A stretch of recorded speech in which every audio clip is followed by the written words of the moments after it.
Let's see how we go. A little bit rusty. I'm going to play this.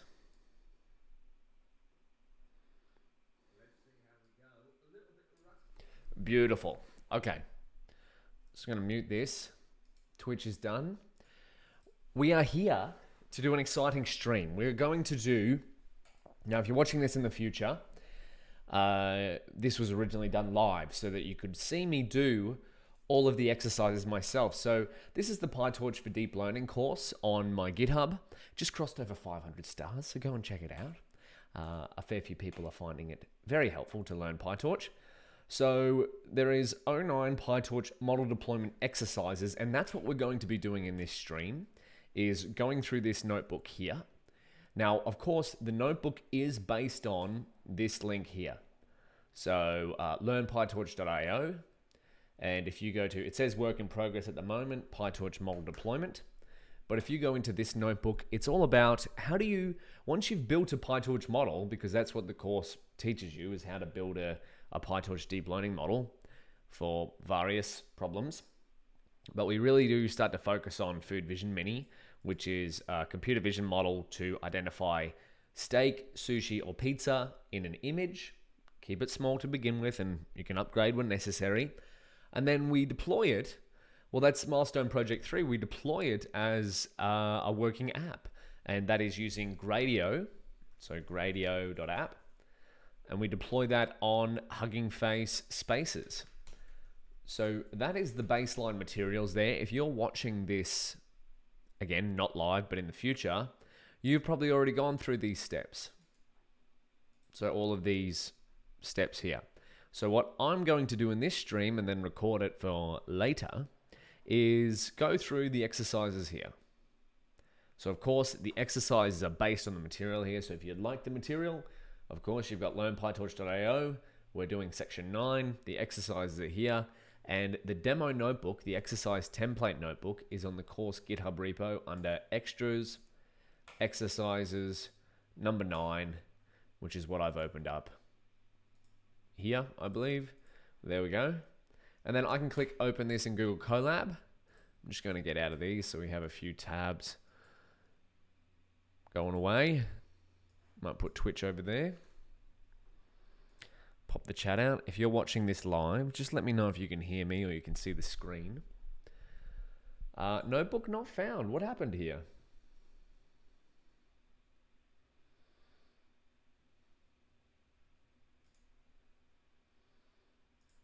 Oh, I put the wrong link in there. So that's a good update.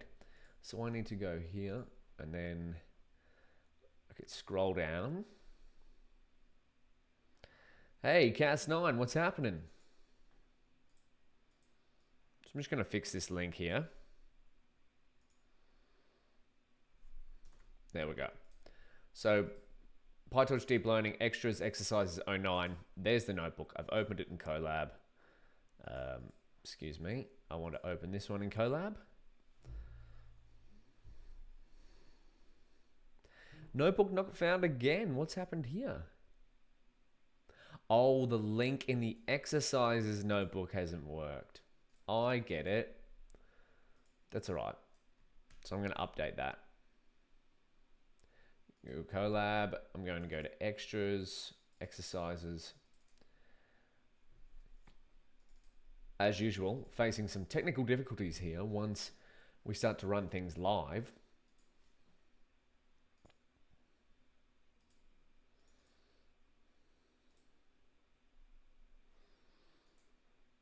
What is happening here? My Jupyter Lab instance has taken a dive. How about we just go to colab.research.google.com.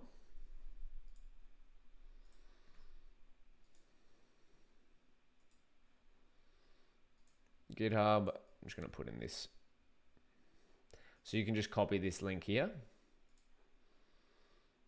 and search for it. And then it's going to load up. But I'll see if I can update this link. It's because I'm running this on a server. There we go. Okay. So now I can change this to be this link here. Or maybe Colab Research, Mr. D. Burke, Blob, main. /extras/exercises.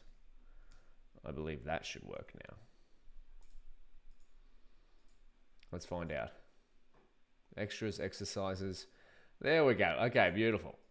But we've also got this here. So copy this to Drive. We made it in the end.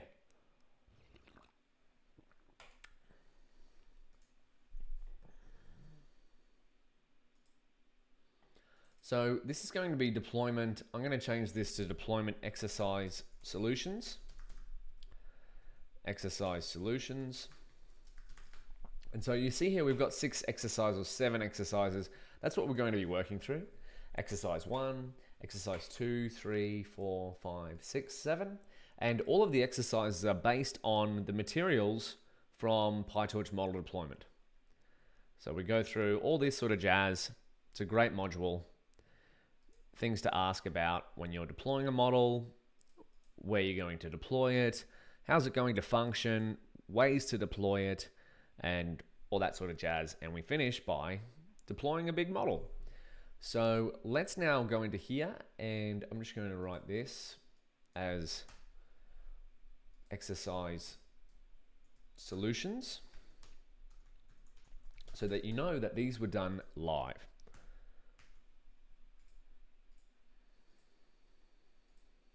And by the end of it, I'm going to have a video. This is the live recording of the video on YouTube.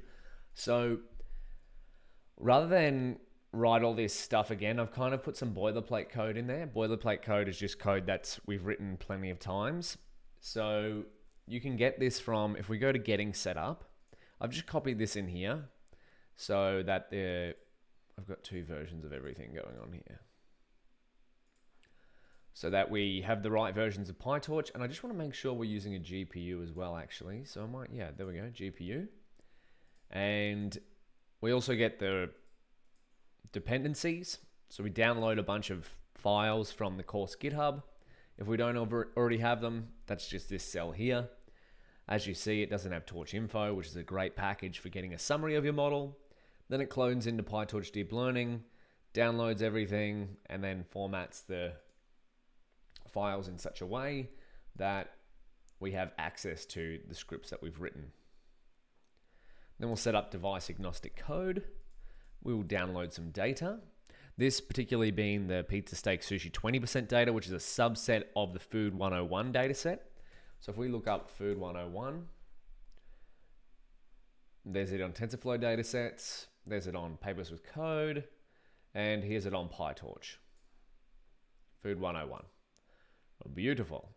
So it's got 101 food categories here, but we're just using 3, pizza, steak, and sushi, to keep things small to begin with. We can always step up our experiments to begin with. Then we create our training and test directories. So if we refresh this is what we've done so far. Just downloaded some data, going modular. We've got all our scripts. This is from section 5. So data setup, engine py, model builder, predictions, etc. Section 5. Over there, PyTorch going modular. So that's where we turned our notebook code into scripts. So let's keep going. Now we're going to process the data. I don't think we actually need to do this for the first exercise, but we'll do it anyway to make sure our data sets are ready to go.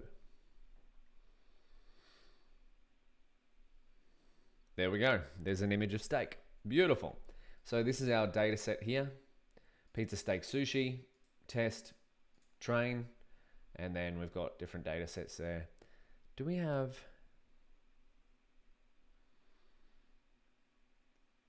%? Oh, I should call this 20%. That's a good idea.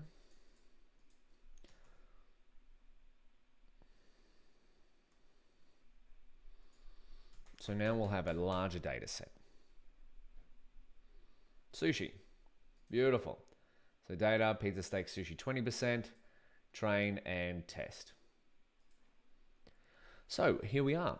Exercise numero uno, number 1. Just going to get out of these extra tabs. Exercise 1, make and time predictions with both feature extractor models on the test data set using the GPU device equals CUDA. So in the notebook, we did the predictions on CPU. Now, the reason why we did them on CPU to begin with, if we go to section 5, making predictions, the reason we started on CPU is because you won't always have access to a GPU when you deploy your models. So I wanted to figure out, or our goals for Food Vision Mini was to have a prediction happen at real time. So in other words, 30 frames per second or faster, because the human eye sees it about 30 FPS. There's some debate about that, but it's around, let's just say 30 FPS. And so we did them on CPU to, generally predictions on CPU are slower. So if we reach 30 FPS on CPU, you would think that they would be faster on the GPU. So that's what we're going to try and confirm here. How about we get this pred and store function? If you're watching this live, you might see this pred and store function go, what's going on here? But if you're watching this in the future, you kind of know because we've built it together. It essentially opens up an image from a list of images. Here we go. Open up a list of images in the same format that we have over here. So data, it's going to go through this test path for pizza, steak, sushi, 20% test. It's going to go through all the images in the test path and just open them up one by one. Then it's going to perform predictions or transform the image, and then perform predictions on those images and time how long those predictions take. And then it's going to return a list of dictionaries where each dictionary has different parameters and characteristics about a single prediction. Now, that's a lot of words. Let's see this in action. So I'm going to bring this in here. What we may actually need to do is train two models. So I'm going to put a text here, is train two models on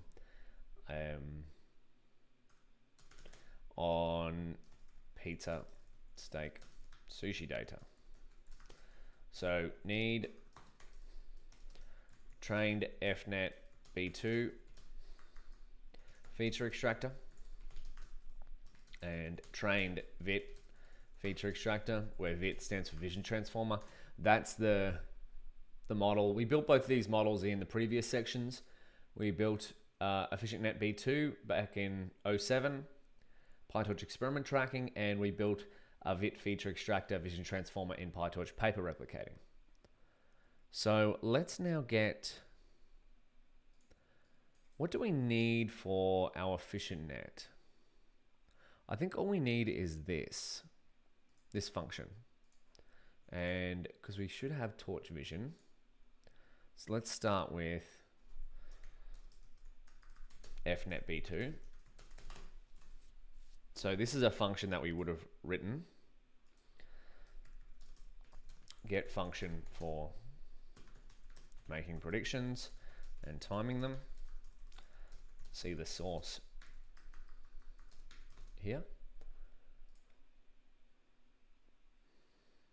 This is section 5. I love that this documentation is clickable. You can just jump straight through it. Put that in there. Now FNet B2, C creation, C function creation source here. Same thing. Oh, excuse me. Now we'll get the, so this function here is going to create an EfficientNet B2 model. So if we look, what does it do? It gets the weights from Torch Vision, EfficientNet B2 weights.default. It gets the necessary transforms, which is using the upgraded PyTorch or the Torch Vision API that was released in version 0.1.3. No, 0.13. It allows you to import a set of weights from PyTorch, pre-trained weights, along with the transforms that came with those weights. So if those weights were trained on, say, ImageNet, and the input data was transformed or pre-processed in such a way, rather than creating those transforms manually by hand, this is really smart to just incorporate it all together so that your custom data, if you want to use a pre-trained model, can be transformed in the same way that the pre-trained model was trained on. And then we freeze all the layers in the base model, and then we change the classifier head, and we use a random seed for reproducibility to suit our model, or to suit the number of classes that we have. Because of course, this pre-trained model is going to be pre-trained on ImageNet. It has 1,000 classes, but we only have 3. So that's where we change that. So let's just see this in action. So fnet b2 and fnet b2 transforms equals create fnet b2 model. Is that the function? And by default, number of classes is 3 and the seed is 42. And let's have a look at fnet b2. There we go. Downloads are nice and fast. And there's our model. It's got all these layers here. We don't have to hand code those because that's all come from Torch Vision. So thank you, Torch Vision. And we'll just comment out that. We can get a summary, or we can have a look at the transforms as well. So if we have an image, we're going to pass it through this transform. fnet b2 transforms. So then it's going to get cropped into 288 pixels by 288. The pixels are going to get normalized with a mean of those values and a standard deviation of those values. So now, what do we need to do? We need to train efficient B2 on our data. So yeah, we have transforms. Now what we might need to do is recreate this, but for EfficientNet B2, because this is a different set of transforms. So what I might do here is just go create data loaders for FNet B2. So train data loader, FNet B2, test data loader, FNet B2, and class names. So this is where one of the helpful functions from our going modular section will come in. So from going modular, .going modular, import data setup, and then we can use data setup dot create data loaders. I'll just show you the function for that. PyTorch deep learning, going modular, and data setup.py. So there's a function here, create data loaders, which is what we're referencing here. Data setup, create data loaders. And it takes in the training directory, the testing directory, the transforms. So one of the ways this function could actually be improved is to have different transforms per data set. Right now it uses the same transform for training and test data. So a potential improvement here would be to allow a transform for the training data as well as the testing data. And then we have batch size and number of workers. So we're just going to pass in here trained equals trained, tester equals tester.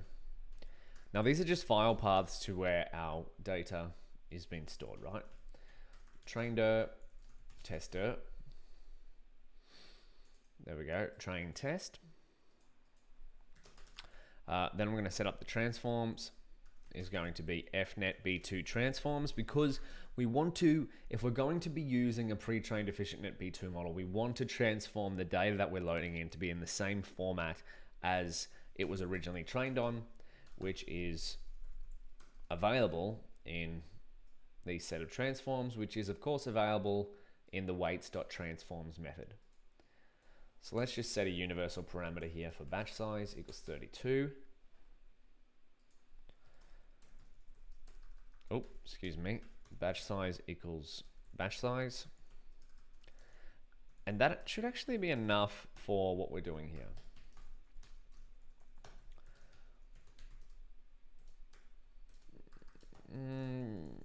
I don't know. I think our data set's quite small, so our batches are probably pretty small too. Transform maybe? Okay, beautiful. Yeah, so we have 15 training batches of 32 or thereabouts. It might have been rounded up, and 5 testing. So a little, like a third of the data is testing data. Now we've got all we need to train. So let's train a model, hey? So train FNet B2 feature extractor. So this is, I love transfer learning. I can't express how much I love it. It's actually very amazing that it works. I don't know, I still find it so fantastic that you can get great results. So we only have about 400 images of pizza, steak, and sushi. And we're going to take some weights from EfficientNet B2 that have been trained on ImageNet, which is 1.4 million images or something like that on 1,000 different classes. Yeah, this is a different data set here. But the traditional ImageNet is about 1.4 million images. So let's go create an optimizer first. So we want our optimizer is going to be torch.optim.atom lr. We'll set to 1e -3. And actually the params we want to optimize are fnet b2 dot parameters. Wonderful. And then we can go a loss function equals torch dot nn dot, because we're working with multi-class classification, we're going to use cross entropy loss. And then we can train the model. Oh, we'll set the random seeds actually. Set seeds. And you know what? Label smoothing worked for a big data set. I wonder if it'll work for here. We use this in the model deployment. So what we're going to try and beat is, where do we have it? There. So we trained it for 10 epochs in the notebook. And we finished with a test loss or a test accuracy of nearly 98%. That's pretty darn good. And a test loss of just under 0.3. So let's see if we add a little bit of label smoothing to our loss function, if we can improve the results. And of course, what can you find out? What is label smoothing? Label smoothing. Too smooth or not? Here we go, archive.org. Label smoothing is a rising learning paradigm that uses the positively weighted average of both the hard training labels and uniformly distributed soft labels. It was shown that label smoothing serves as a regularizer. Remember that regularization or regularizers are preventing overfitting for training data with hard labels, and therefore improves the generalization of the model. Later, it was reported that LS even helps with improving robustness when learning with noisy labels. However, we observe that the advantage of LS vanishes when we operate in a high label noise regime. Okay. Intuitively speaking, this is due to the increased entropy of probability of noisy label given X. When the noise rate is high, in which case further applying LS tends to over-smooth the estimated posterior. We proceeded to discover that several learning with noisy label solutions in the literature instead relate more closely to negative/not label smoothing, NLS, which acts counter to label smoothing and defines as using a negative weight to combine the hard and soft labels. We provide understandings for the properties of LS and NLS when learning with noisy labels. Among other established properties, we theoretically show NLS is considered more beneficial when the label noise rates are high. Oh, so NLS, which is to negative/not label smoothing. Okay. Let's see what the code is.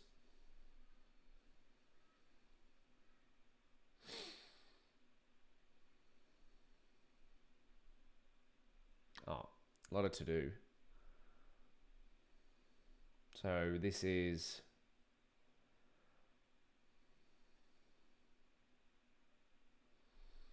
okay. I like that, but let's just try it out practically, you know? If in doubt, run the code.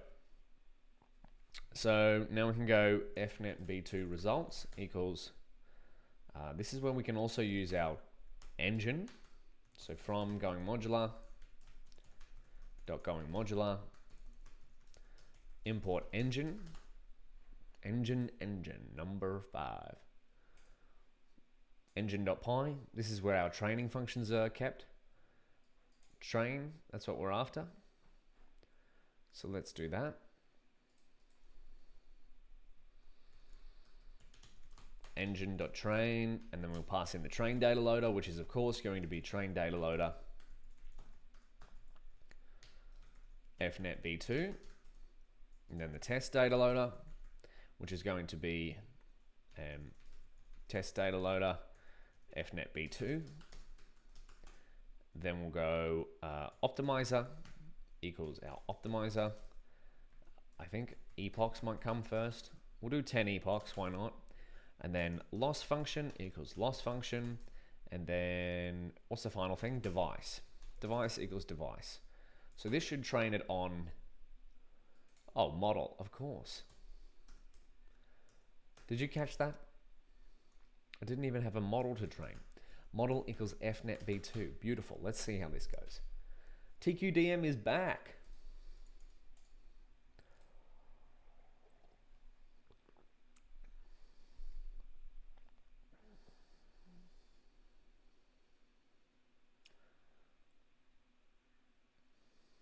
I might, while this is running,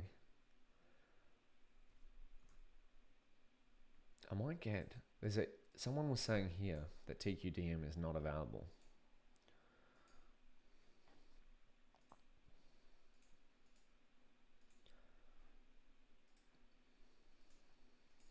I'm just going to update this to say it is.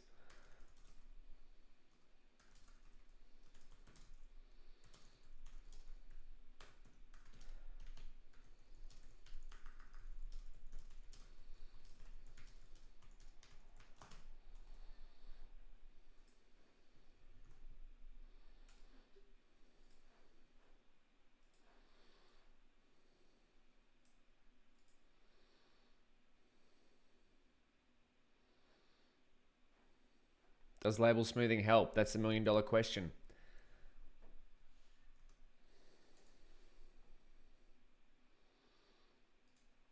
Marker's answer. Someone was just saying that TQDM wasn't working. Now it is. Okay. Oh my goodness. Label smoothing. Maybe it didn't help with a smaller data set.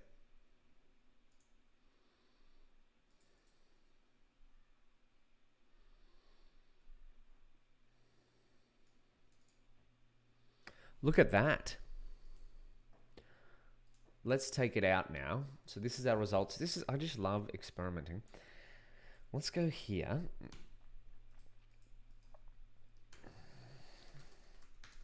So this is with label smoothing equals 0.1. And then watch, if I just turn this off, I think we're going to get better results. Cut that. We just need to go recreate this, recreate that. Now we'll just let that run, and then we can train a VIT. Preparing and training.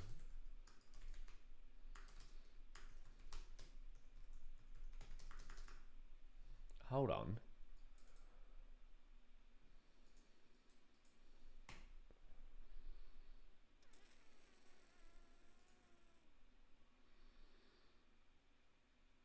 Is this just getting the same results? No, it's not. Yeah, so there we go. Getting much better results there. So it looks like label smoothing doesn't help too much with a smaller data set.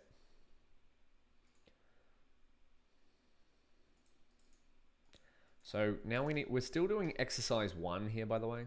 That's probably what I want to do for timestamps when I timestamp this video later on. We need to do a VIT feature extractor. So let's do that.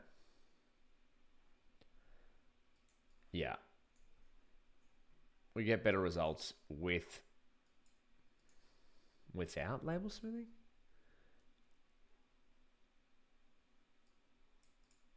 Yeah, without label smoothing.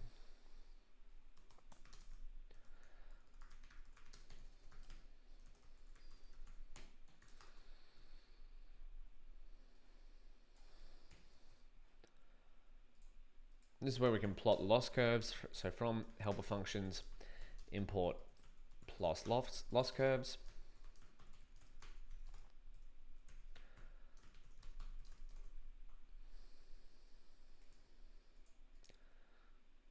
Did we not get... Oh. There we go. Pretty good loss curves there. Let's now do the same for our VIT feature extractor. So I'd like to get the create VIT model, which is just the exact same as create FNet B2 model, but except it's going to create a... Oh, this docstring is wrong.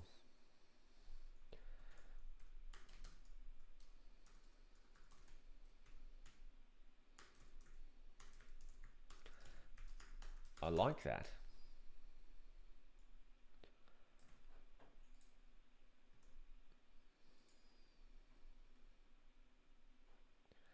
I need to go here. I'm just going to update this on the fly.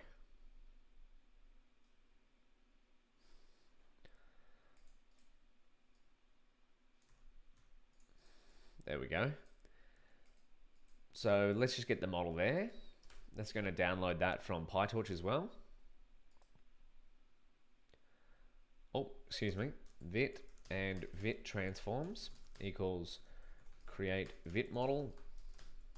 Then we want to look at VIT for vision transformer. So there we go with the updated output layer. That's the main thing there. We have number of out features equals 3 because we're working with 3 classes. So just the same as what we've got with our FNet B2 model, except the backbone here is going to be a vision transformer.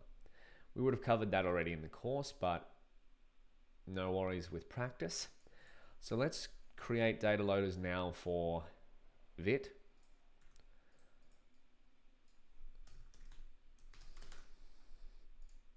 Now I'm going to see if I can do a few steps at once here, be a little bit tricky. Hold down Option and click. Type in VIT. Do we get everything that we need? Let's have a look. Beautiful.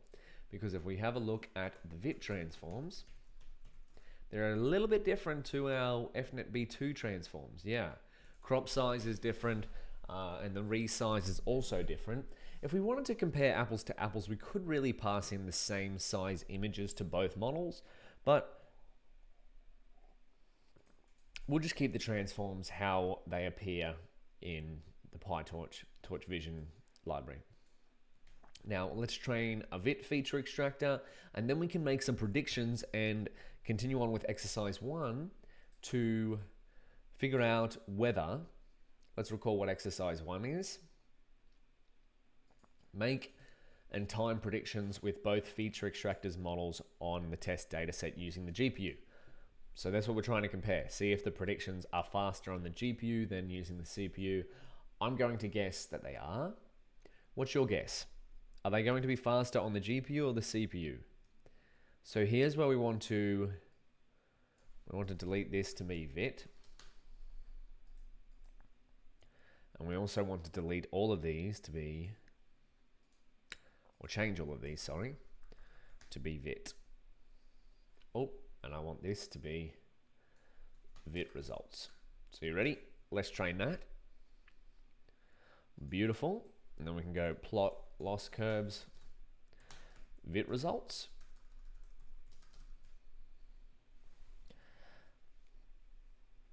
We need to get all the test paths as well. Get all the images from the test paths.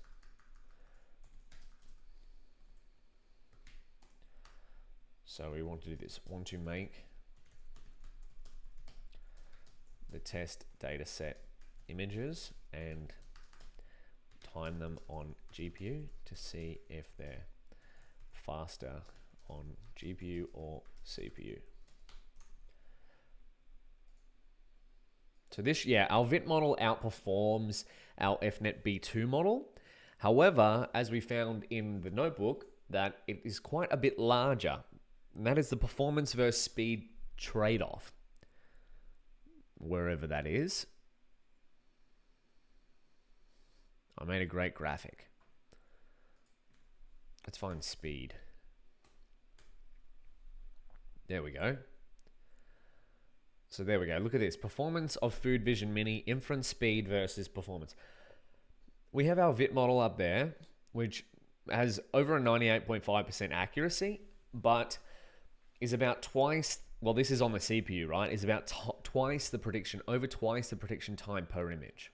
So that's kind of the trade-off that we make. If we want to use a bigger, more powerful model, it generally has to do more computation. And so we generally, this is rule of thumb, it's not always the case. You can do things to optimize this, but you generally get slower prediction times. So just something to keep in mind when you're deploying your models. And let's plot the loss curves. Yeah, and we get a fantastic set of loss curves there. Maybe label smoothing would help the VIT. I don't know. That's an experiment you might want to take. So let's have a look at our test directory. Here's where we want to get all the test images. So we can, let's just go and get a list of all of them.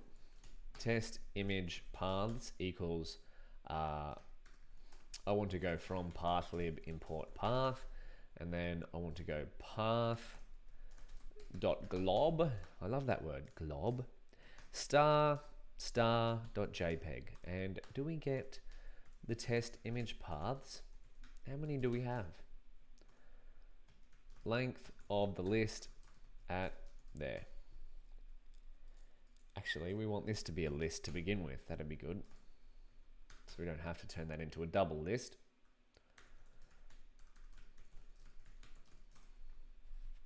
$150 test images. Okay, so that's not that many, but it's enough to sort of get a ballpark of how long our model is going to take to predict per image. It's not one and it's not 10,000. That might take a little too long if we're just experimenting. So this little star/star.jpg just means, hey, look in this path here. So the tester, which is pizza, steak, sushi, 20%, test, go into star. Star means anything. So any of these three, pizza, steak, sushi, and then say we went into pizza. And that means any file with the JPEG extension. So star means any one of these that have JPEG. So if we have a look at the first 5, test image paths. There we go. We have sushi. I think this might be random. Sushi, and then 715227, which is somewhere here. Yeah, there you go. What's this image? Some sushi. Lovely. So let's keep going. This is where our function comes in handy to make predictions. Pred and store. So it takes in a list of paths, which is what we've got here, paths to our images. It takes in a trained model, which is what we just did. We trained an EfficientNet B2 and a VIT, a vision transformer. It takes in a transform of how to transform a given image. And it takes in a class names list, which is just here, class names. Pizza, steak, sushi. They're the 3 classes we're dealing with. And then device, it uses a GPU if Torch CUDA is available, else CPU by default. So, because we have a GPU available, we will get CUDA.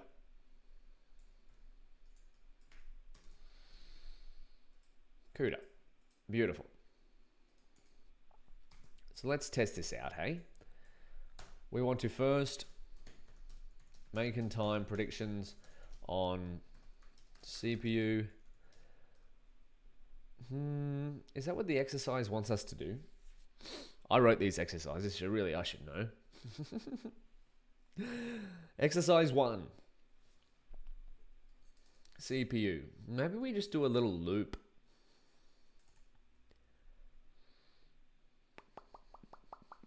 Okay. I think we could do a loop.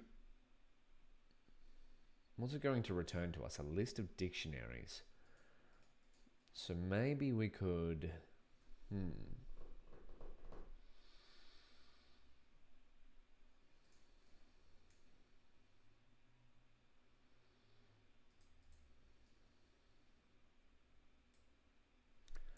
Should we just go fnet b2 preds on CPU equals pred and store. We need paths model pred and store. We go shift tab. Paths equals test image paths.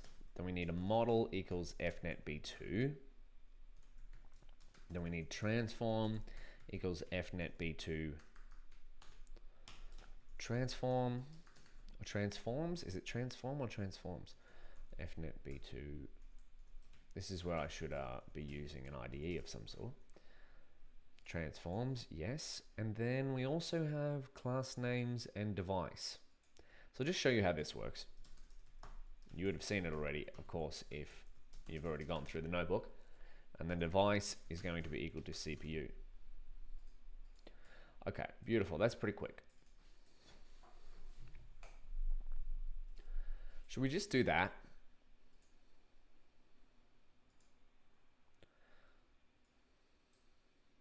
Because we could functionize this if we wanted to.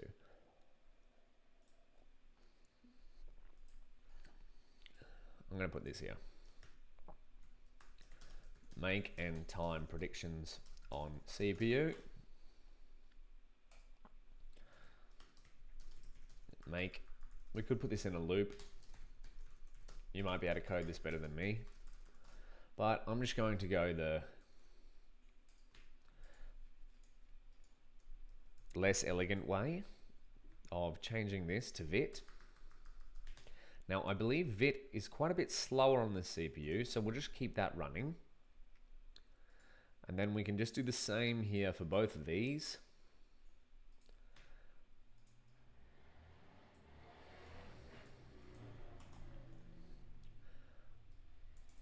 And we'll change both of these to CUDA.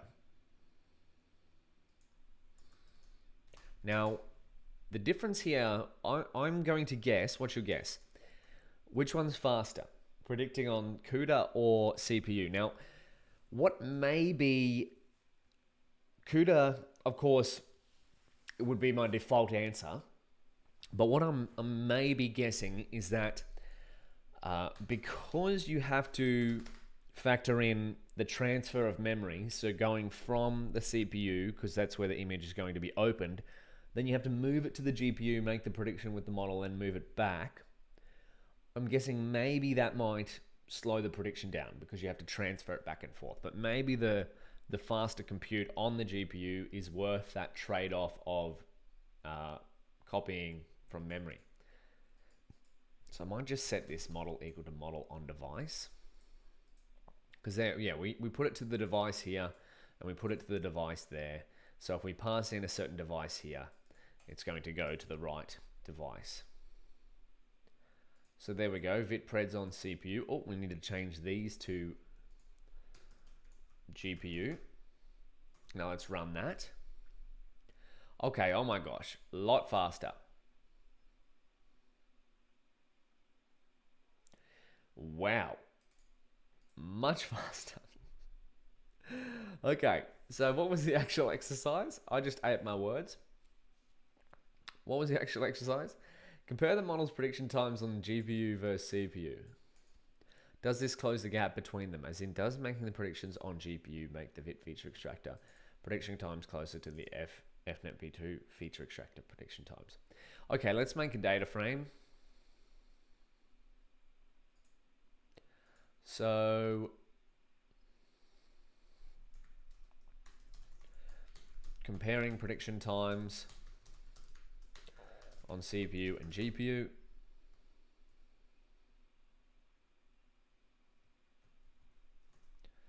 I want to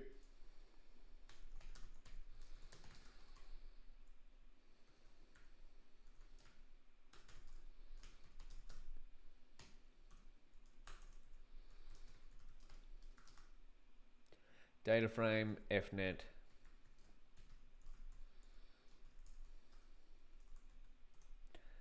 fnet b2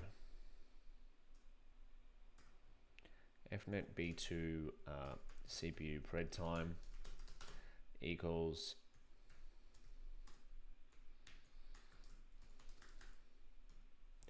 what would be, let's just see what this looks like, hey?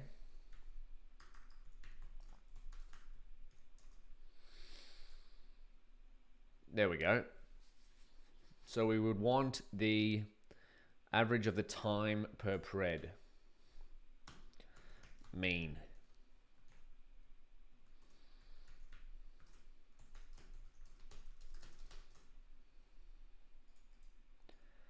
There we go. Wonderful.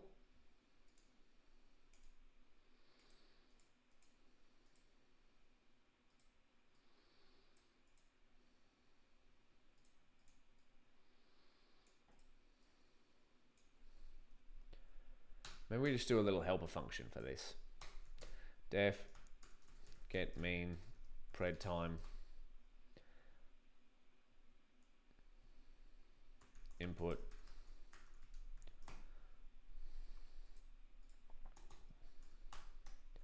df equals pd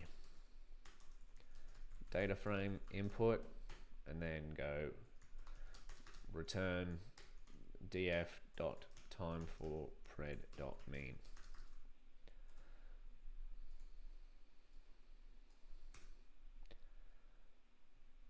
Equals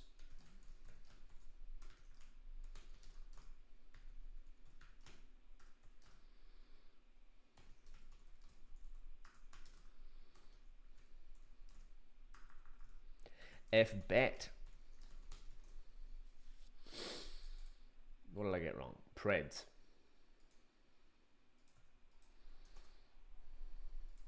There we go. Okay, and now we can just replicate this.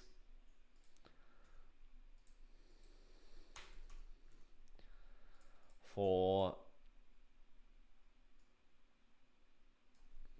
GPU, and then I'm going to go vit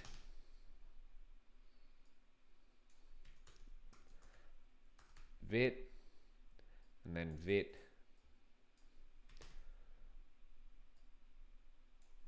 GPU,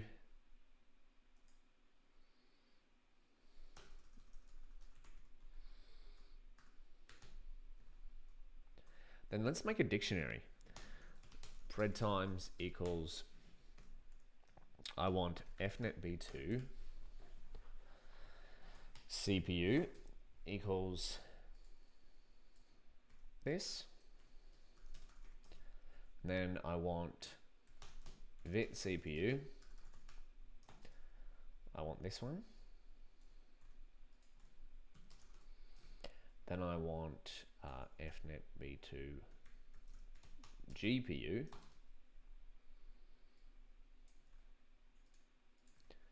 And then vit GPU.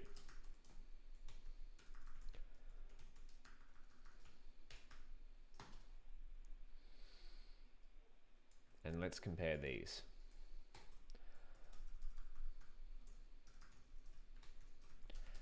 pd.dataframe. Make things look nice, you know. And I think we're going to need an index for this.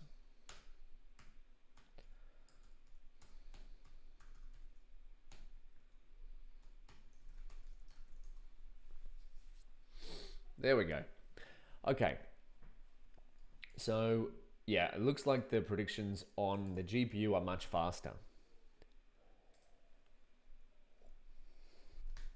So it looks like much faster than the CPU overall, and it looks like the VIT model is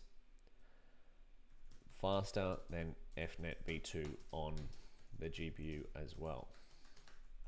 So potentially, if we had access to a GPU in deployment, a VIT model would be better due to having lower latency prediction time, as well as better performance. But if we're focused on deploying to CPU, fnet_b2 wins because of good performance plus faster inference time. Wonderful.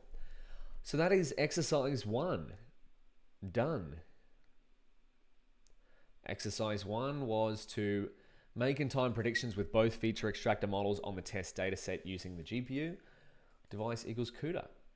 So we are up to, I'm going to put a timestamp here, a timestamp for exercise 2. The VIT feature extractor seems to have more learning capacity due to more parameters than FNet B2. How does it go on the larger 20% split of the entire Food 101 dataset? Oh, this is exciting. Train a VIT feature extractor on the 20% Food 101 dataset for 5 epochs, just like we did with FNet B2 in section 10. So I need to, let's have a look at this. I need to go to the bathroom, but I might start downloading some code here, or downloading some data, because it might take a few minutes to download. So the spoiler alert for the PyTorch model deployment section was that we created Food Vision Big. So we started with Food Vision Mini, which only had 3 different classes. So pizza, steak, and sushi. Then by the end of the notebook, we went up to 101 different classes. So all of the classes in the Food 101 dataset. So an increase of 33 point something %. So let's now get that data set downloaded. Yeah, here we go. So this is downloading the Food 101 dataset from Torch Vision datasets, and then getting the class name. So I'm going to start running this because it's going to take a few minutes. Food 101. So that's what we did as well. We put in some transforms because when we're working with a larger data set, you generally want to use data augmentation. So what I might do is get this data transform, but swap this out to be VIT. So instead of FNet V2, we want to use VIT transforms. So Food 101 train transforms. We're going to use trivial augment wide, which is PyTorch state of the art. When they trained their computer vision models, they used, here we go, trivial augment, and got some better results. It's one of the easiest ways that we can improve. They also use label smoothing. There's a whole bunch more here. I'll let you look into those if you'd like to, but we're only training for 5 epochs, so we'll just keep our regularization not too overbearing. So we'll just wait for this to download, hey? It's going to take a couple of minutes. The download is actually quite quick, but then it has to unzip. And then we want to split the data. So I might get this. I get the class names. So I'll just wait for this to download. I'm going to go to the bathroom. I'll be back in a second. And then we're going to create a subset of the Food 101 dataset. So we're going to split it. Instead of 100,000 images, we're going to use about 20,000. Otherwise, we'll be here for too long and it'll take too long to train in Google Colab. And we can use this little function here, split data set. You might want to look into that. I'll be back in a second.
I'm back.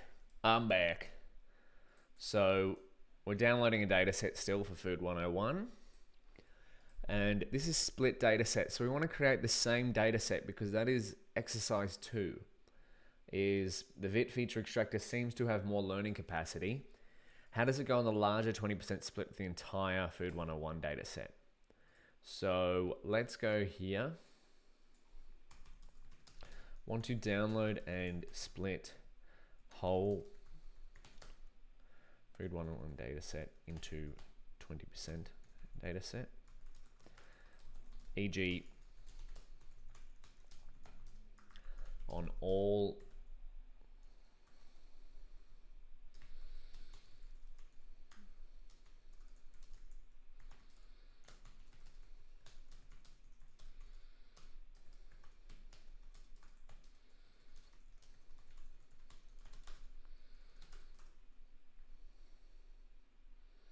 Wonderful, that didn't take too long. So this is a split dataset function. We have a split size, we have a random seed, and this is going to create the split lengths here. Using Torch's utils data.random split. So it takes a dataset and it's going to randomly split into two different lengths. In this case, the desired length by default is 20%. You can change that if you want. And then it splits it into another length, so the remaining length. So this function will return two splits of a given data set. The default is 20% for split 1, and the default is the remainder, so in this case 80% for split 2. And it uses the random seed to make it the randomness a little less random, so that if you wanted to use this function in the future, it would create the same split. There should probably actually be some sort of like, if random seed exists, use this value. If it doesn't exist, just use the default value, but I'll leave that for you to improve upon. So let's now create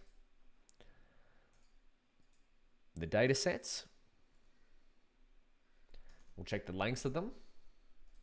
So here we go, splitting data set of length 75,000. So this is all of the training data of Food 101, which is here. Training data, and the testing data, which is here.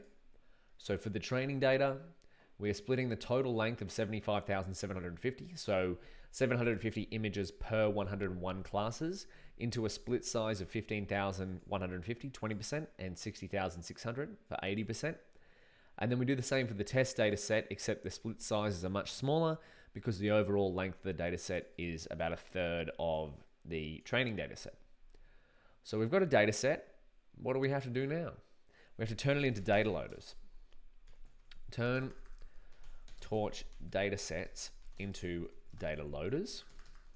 So we can go from torch.utils.data import data loader.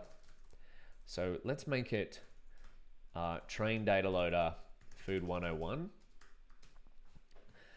Ashik, what's going on, my boy? How you doing? And then we'll go data loader. We need to pass in train data. Food 101, 20%.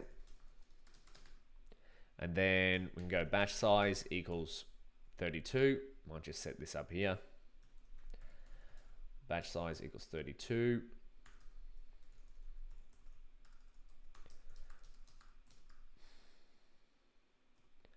This shuffle equals true. What did we do in this section? There we go. And num workers. Well, I usually set this. Yeah, there's a lot of experimental value with a number of workers. Colab usually gives you 2 CPUs, so I set it to 2 if their CPU count is less than or equal to 4, else 4. Because 4 is kind of that magic value that if you read the PyTorch forums, you'll find that number of workers 4 does pretty good. However, Colab doesn't have 4 CPUs. Number of workers is, recall, how many processors is going to load your data. So when you're constructing a data loader, if you pass in number of workers equals 4, that means it will spawn 4 processors on your CPU. I don't know if it recruits 4 actual CPUs or their sub-processors. You might be able to let me know. But generally, you would think the more the better. And that is the case generally up to a limit. And that limit seems to be about 4 from experiments. But it might differ depending how many GPUs you have, depending how many CPUs you have. But for Colab's sake, let's just set number of workers equals to 2. num workers equals 2. Hey, I'm glad to hear you're enjoying Chicago. For those watching this at a later date, Ashik has just joined the chat. Ashik has been a very valued member of the Zero to Mastery community. He might have even answered your questions. And he has just moved to Chicago, which is very exciting. To study a Masters of Computer Science, right? Am I getting that right?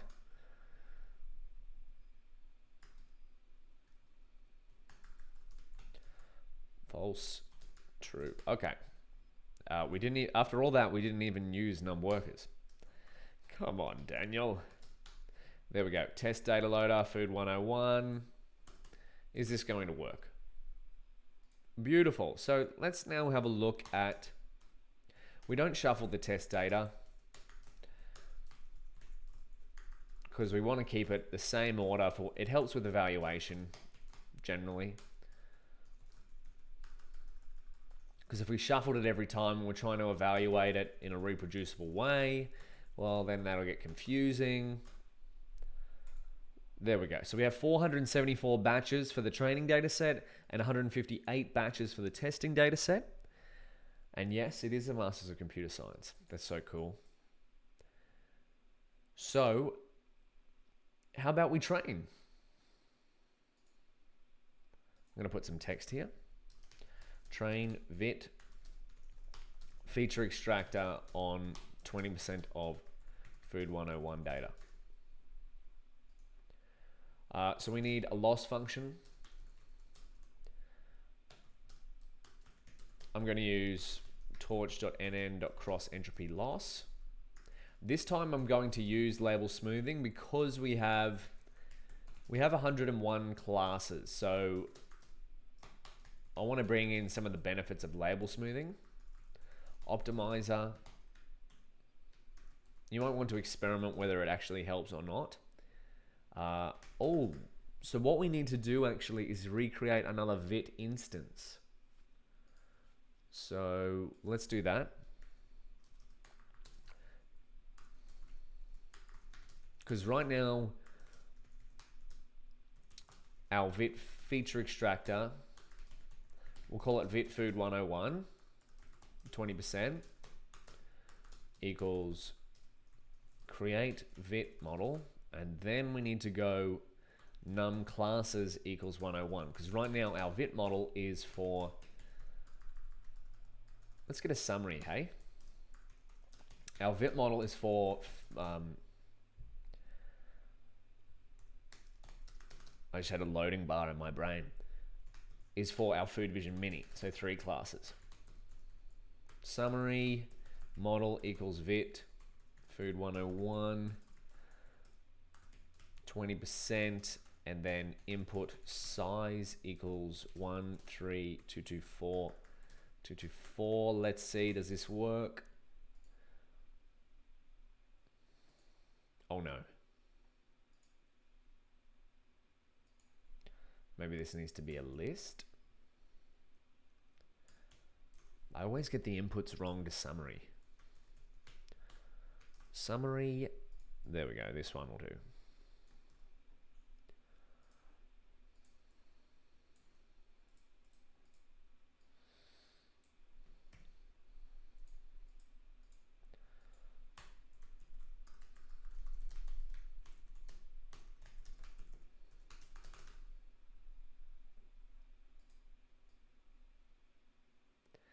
Yeah, I haven't been live in a long time. A little bit rusty.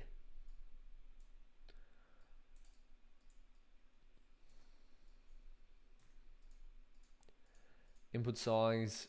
Let's see how this goes.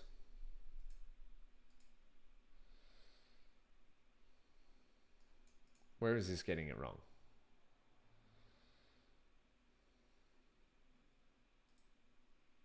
Oh, you know what? This is returning a tuple.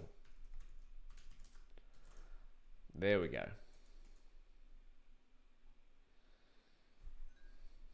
Boom. So now our base model vit food 101 is all frozen and the heads are trainable, so the output layers. And This is going to take a little bit longer than our previous models because we're training a lot more parameters to begin with, and we have a lot more data. So let's kick off this training, hey? So we need vit food 101 20%. Excuse me, made a typo. We want to optimize the parameters of that model. Params equals that.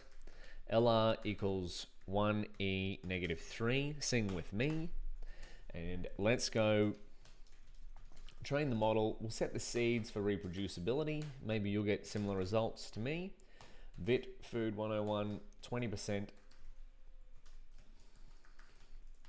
Results equals engine.train, and then we're going to pass in the train data loader. Is going to be train data loader food 101, and then test data loader equals test data loader food 101. Epochs, we'll do 5 epochs because I believe that is exercise 2. 5 epochs, yes. And then we'll go optimizer equals optimizer, loss function equals loss function, and device equals device. Now this should work. And our goal is to see, this is the whole point of exercise 2, is that in the notebook, PyTorch Model Deployment, this one here, for section 10, what did we get? What results did we get? For EfficientNet B2, we got an accuracy of 58% on the test data set. Now that's 101 classes, but we beat the original Food 101's paper results of 56.4% accuracy. So that's what we're trying to beat though. We're trying to beat our own results. The reason being is because VIT feature extractor seems to have more learning capacity than EfficientNet B2. What do I mean by learning capacity? Well, it has more learnable or trainable parameters and more parameters just in general than EfficientNet B2. So hopefully it learns a bit more. Let's find out. Oh no, I forgot the model again. Oh my goodness. See, this is what happens. Model equals vit food 101 20%. So it'll be interesting to see how long this takes because I believe I don't have a collab reference. So we'll just let that run for a bit, but I'll tidy this up. Create data loaders for food 101 20% data.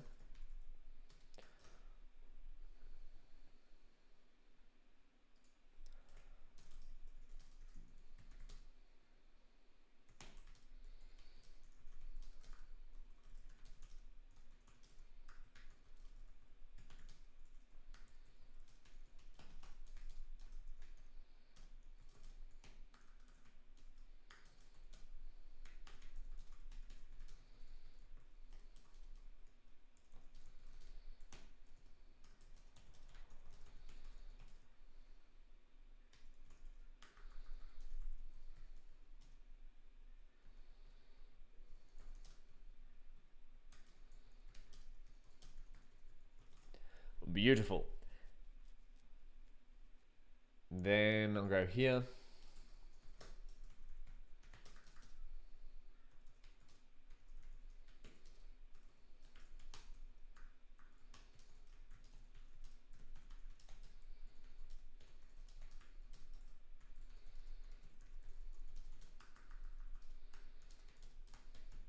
Now, data augmentation doesn't promise to prevent overfitting, but it's pretty good.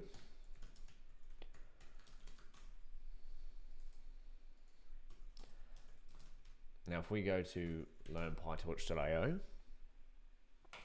section 8 of chapter 4 is where we covered overfitting.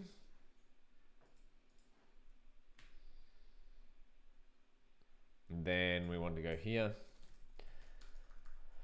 create vit feature extractor for food 101. So need to get a VIT model capable of fitting on food 101 data, freeze the base layers, and update the output layers to work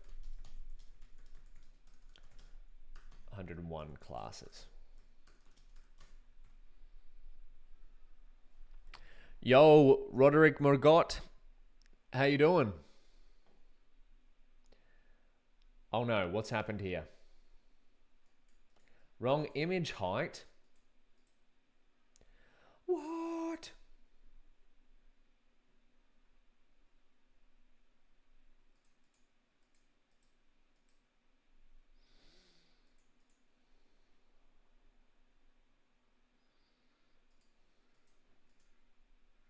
This is the train data.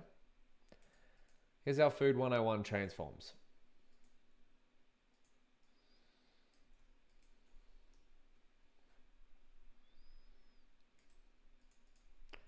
The course is coming to Udemy. Yes, as soon as I finish section 9.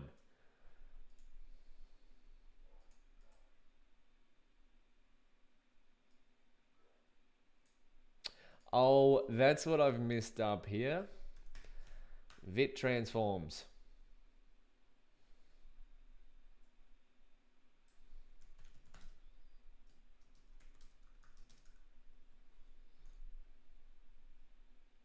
Well, you're going to love it. If you're buying this on Udemy, Roderick Magot is asking when is this coming to Udemy. I don't have an exact date, but it'll be very soon. I'm pretty close to finishing all the materials. So this is the last section I'm going to be doing before uploading it all to Udemy. And so this is where I'm up to. Today is August 26th. Here's what I have left. PyTorch course creations. Once these are finished, these ones, I'll start uploading it to Udemy. So let's see if this works.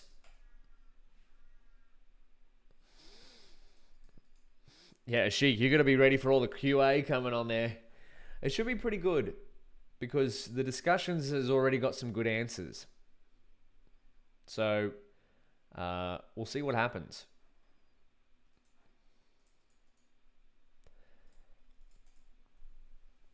Let's see if this works now.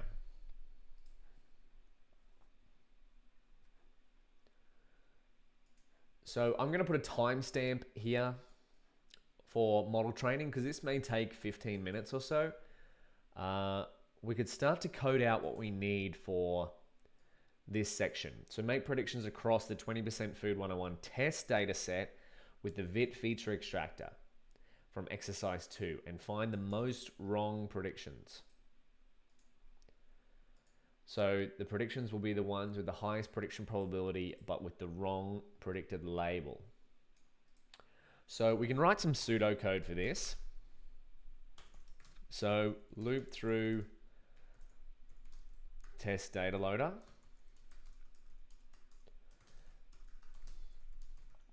Make prediction with model. Store prediction and prediction probability to, let's go dictionary. Append dictionary to list. So let's try this out. So for x, y in enumerate,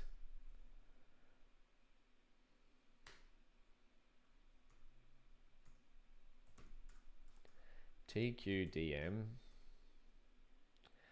I want test data loader. XY equals X to device, Y to device.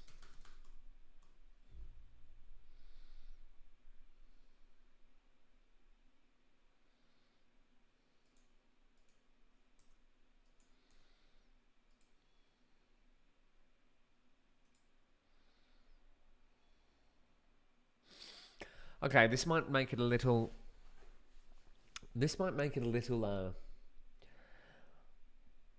It shouldn't take too long to make the prediction, so we'll just do this.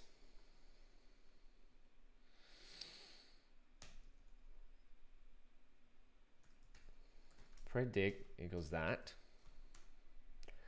And then I want to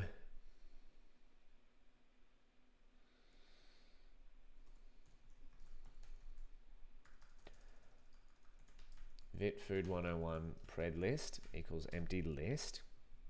We'll do a hacky way first, and then we can optimize it if we really wanted to. So let's now go with torch. We'll put the model in a val. So vit food 101 20%. Is that what our model is called? Oh, look at that. Oh, we're already beaten. Oh my gosh. We already beat our EfficientNet B2 model after the first epoch.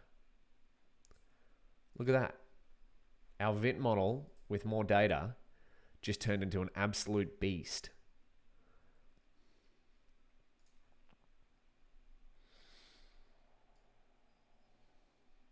Well, there we go. We beat the original Food 101 paper with one epoch and 20% of the data. So the VIT model definitely has a larger capacity to learn, and our model is not even anywhere near close to overfitting. Okay, that's beautiful. So with torch.inference mode, we'll put this in a val, and vit food 101 20% equals vit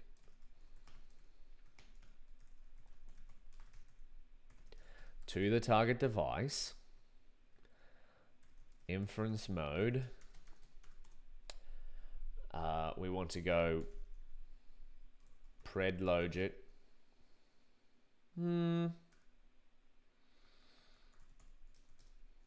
Pred probs equals torch.softmax.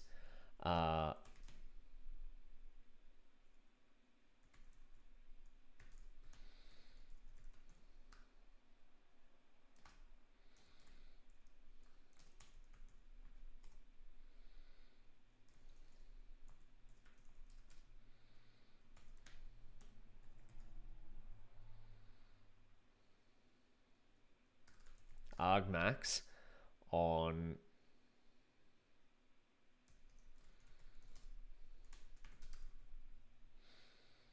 and then I think that's all we really need.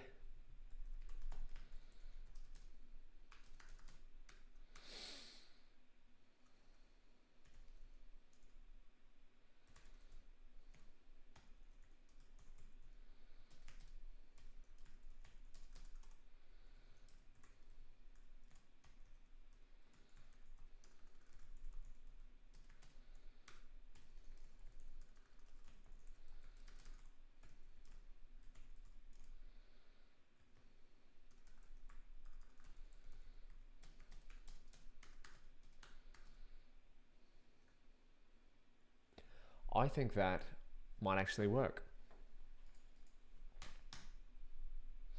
And then down here we want to, then we have to flatten the list. That's going to be our problem. Oh no, what's happened here? We got an error.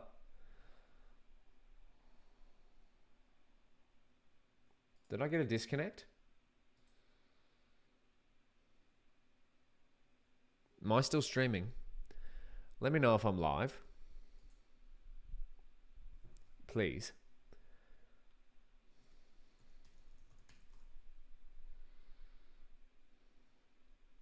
Okay, internet's still working. Why did Google Colab disconnect?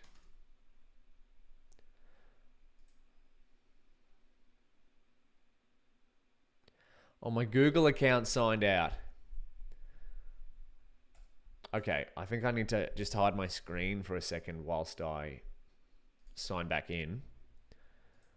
Yo. I'm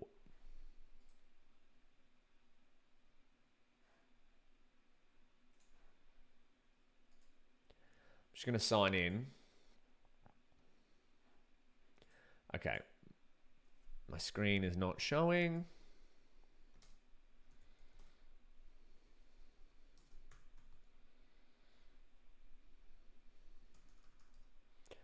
I just need to, I'm being a bit pedantic about this because I'm signing into my account. And I don't want to get passwords on the live stream, you know? Okay, hold on.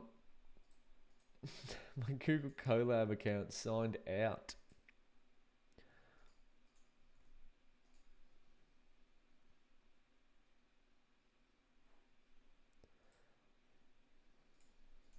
Don't tell me I have to go back through all these steps.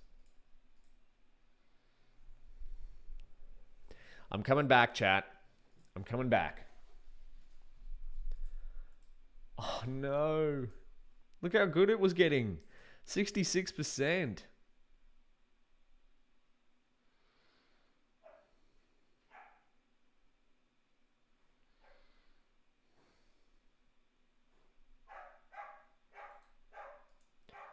Okay, I might have to restart this runtime. Okay, I'm back.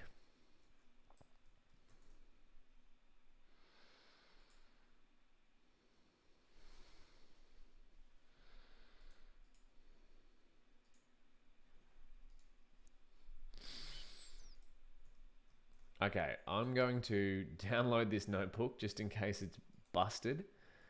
But let's... I think I have to restart the runtime.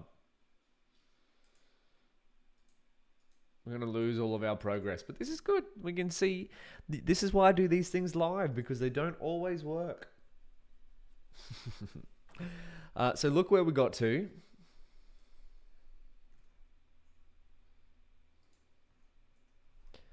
We know that it performs well, but will this work? So we want to loop through the test data loader. This is using a batch size of 32 here. So we'll have to unpack this list later on, because this list will be a list of lists, but each list will be so this list will be a list of dictionaries, but each dictionary will have 32 values for each key. That might be a problem.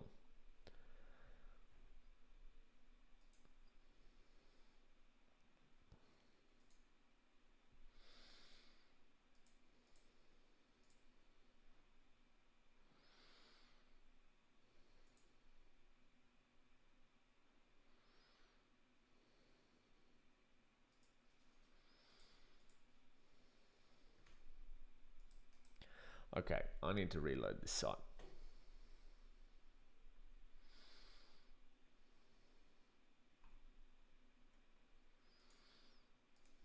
GPU. I'm going to put a timestamp here to say that thing's disconnected. Timestamp.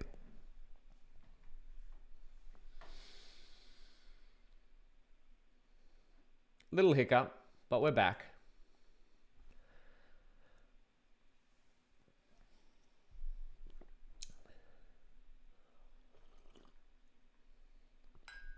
This will just make sure that all the code can run. We might be able to use our pred install function actually.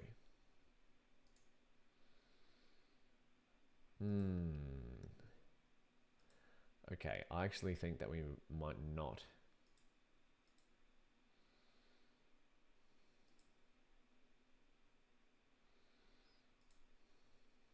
These aren't split into train and test data sets.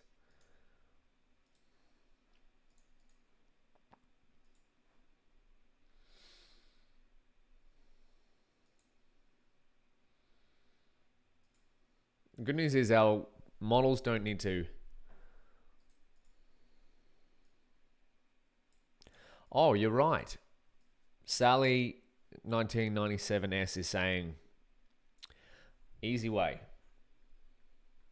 Set up batch size of 1. Good idea.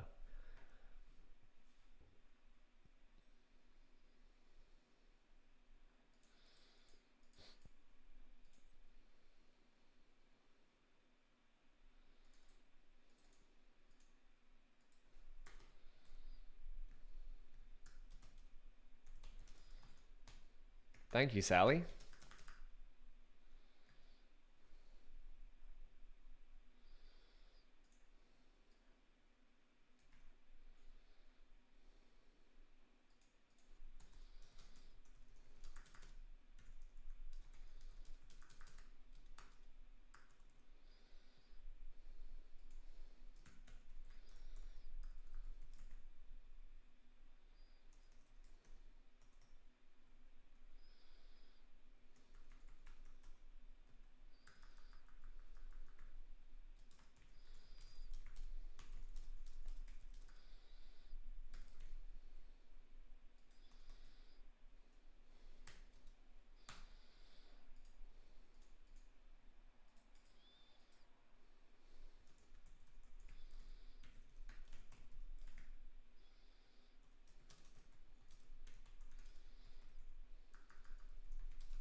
All right.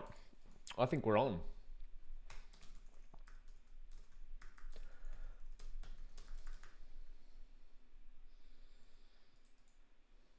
Where are we up to? Making predictions. Here we go. So we're kind of just going back through the whole notebook. How long have we been going for? An hour and a half? But I think the pseudocode for exercise 3 is basically typed out. Where are we up to?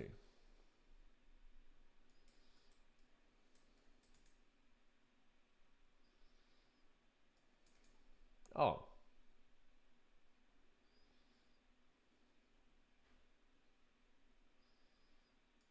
Oh, I think we just did exercise 4 instead of exercise 3.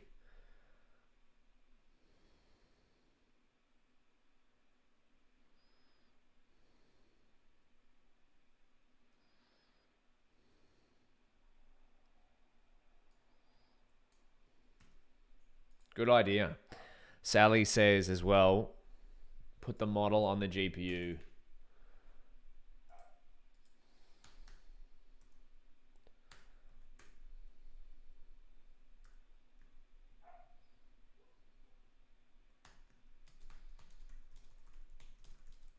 Yeah, so we're not doing that every single time. We don't need to do that every single time. Thank you for the great tips.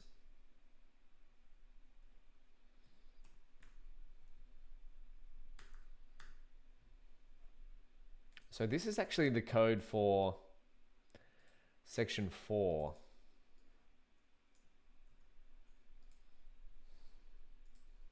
Exercise 4. So we need to make predictions across the 20% test data set.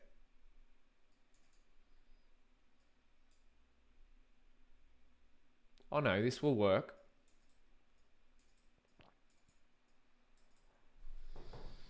This will work.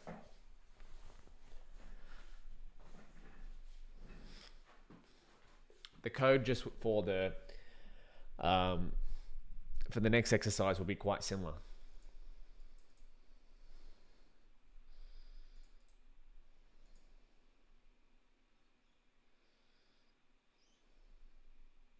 Okay, we're back to where we were. Or thereabouts.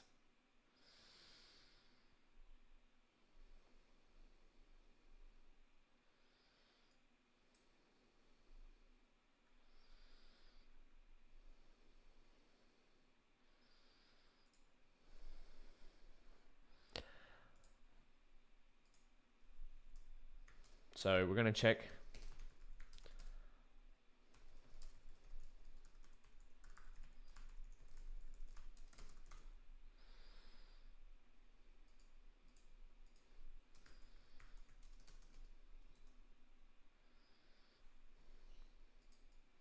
We'll start writing the code for exercise 4.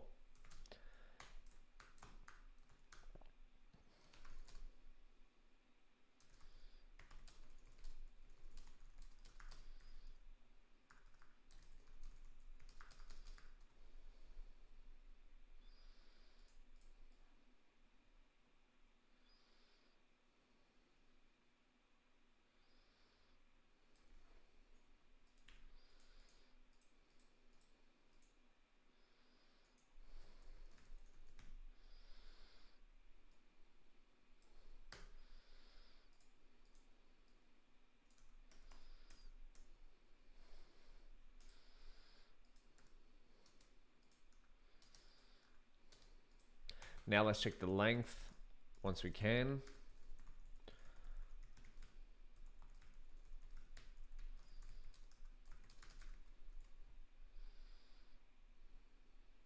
Then we want to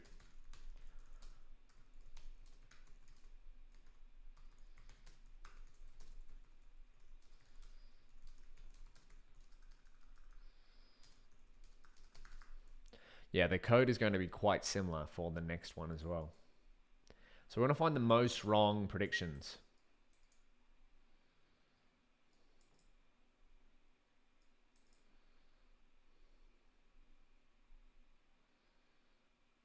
Look at that. How good is that? So our feature extractor model, this is going to take 201 seconds times 5. So 1,000 seconds divided by 60 is about 15 minutes. So this is going to take about 15 minutes to run. But if we go to the Food 101 paper,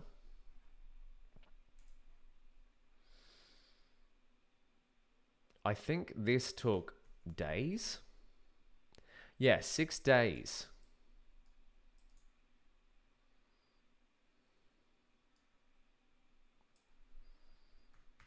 Their original paper took 6 days to train. We just did that in less than 6 minutes.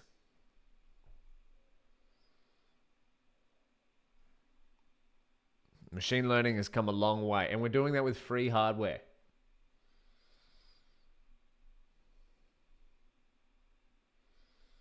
So I'm going to let this run. And then we'll do exercise 3. Exercise 4 we can do pretty quickly. Exercise 5.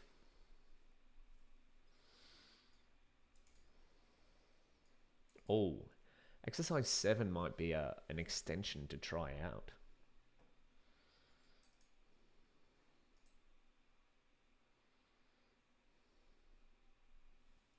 I think we're going to do in this stream up to exercise 6. And then exercise 7 is something that I'd encourage people to give it a shot on their own.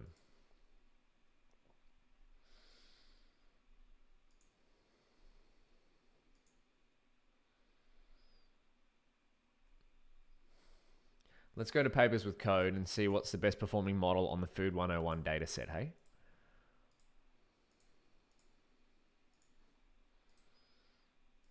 Datasets. This is exercise 5, by the way.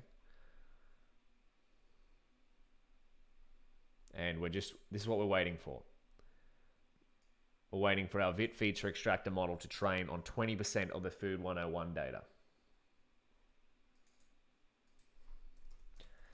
Note. cell below may take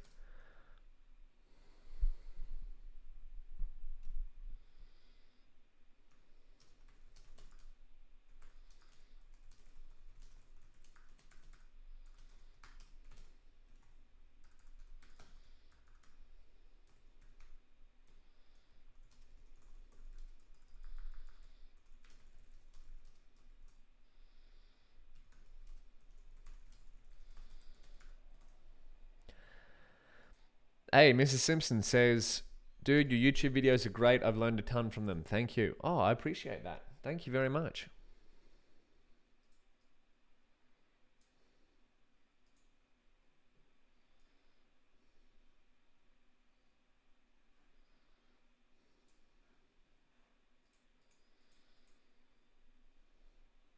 Hey, if you're watching this live, what do you find is a better setup?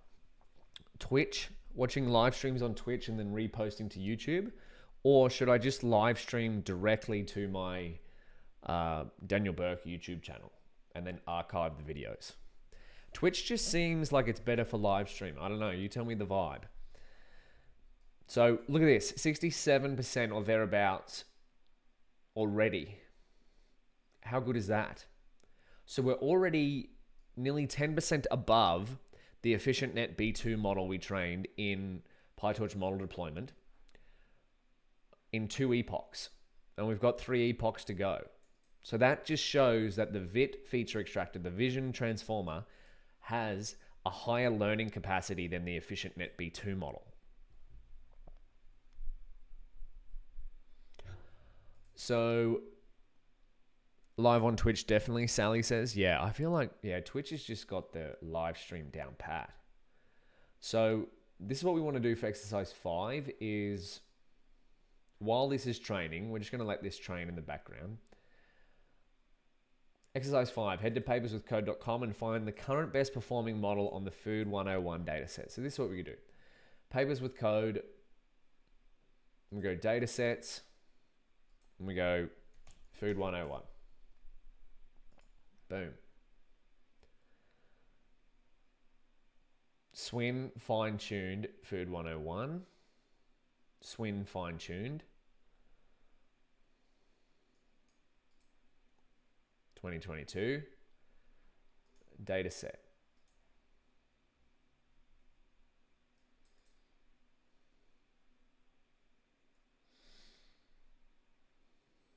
%96.1%. Oh my gosh. Fine-grained image classification on Food 101. 96.1 is the highest. There's efficient net, B7.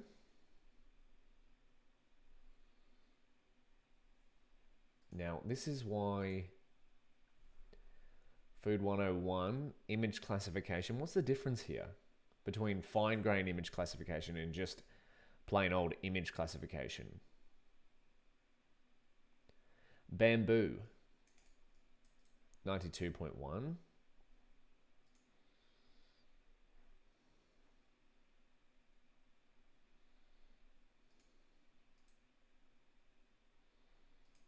This is a little bit confusing. Fine grain image classification or image classification. I'm going to treat these as the same thing.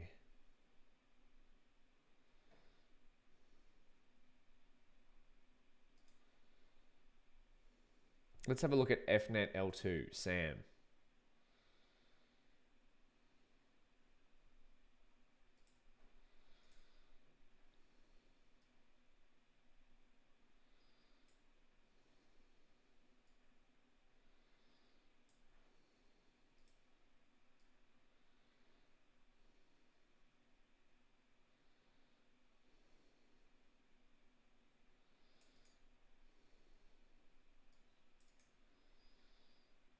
Well, the code is open source. Are the models open source?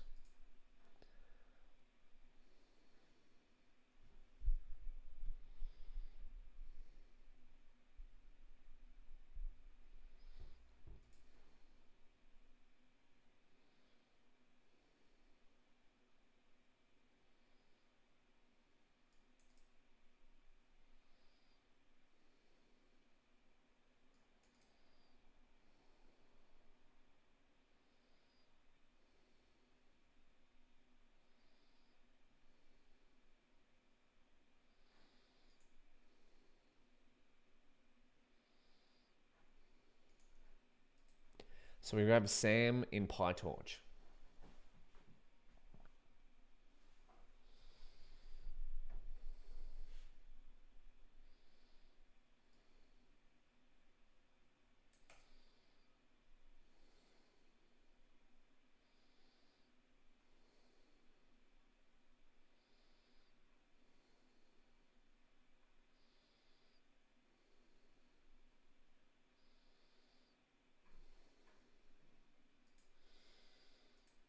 I want to look at I think this is they introduced an optimizer. Let's have a look at the PDF and how we're going on the training front. Oh my gosh, we're pushing 70% accuracy and we're still not overfitting.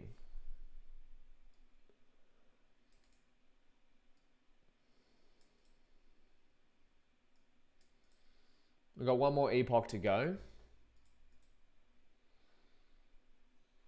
So if we look at results,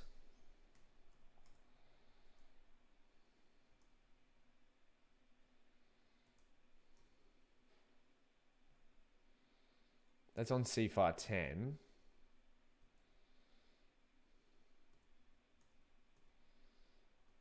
Where did they get Food 101? Here we go. Is this error rates?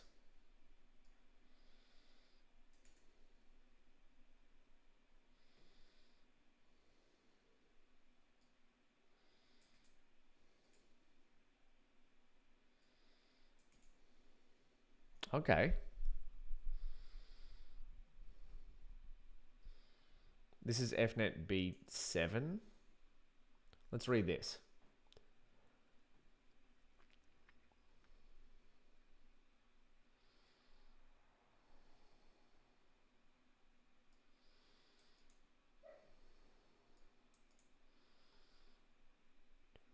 For EfficientNet B7 left, so this is ImageNet pre-training only, and EfficientNet L2, which is pre-training on ImageNet plus additional data such as JFT. So the more data, the better. DAT. So DAT was in 2018. What's DAT?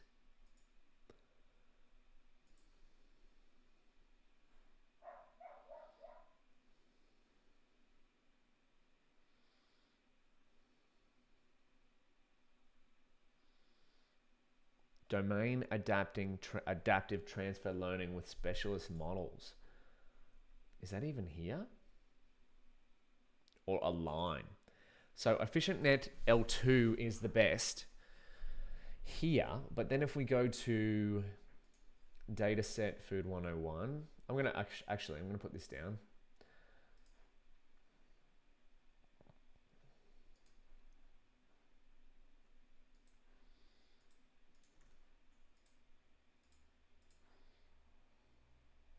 One more epoch to go.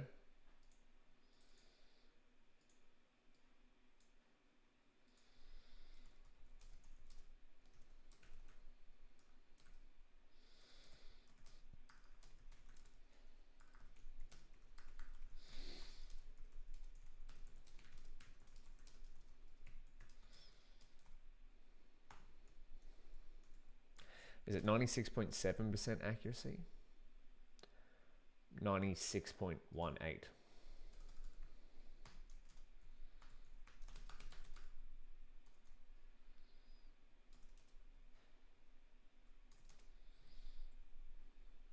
Here we go. How'd we go? 70% accuracy. Oh my gosh. So just by using the VIT model, we got a gain of 12% accuracy on the test data set versus our EfficientNet B2 model. That's pretty phenomenal. Okay, that worked pretty quickly too. Let's have a look at... Okay, so now I'm going to put a timestamp for exercise 3. We're evaluating VIT Food 101 pred list. Let's have a look. Oh. Why did that not work?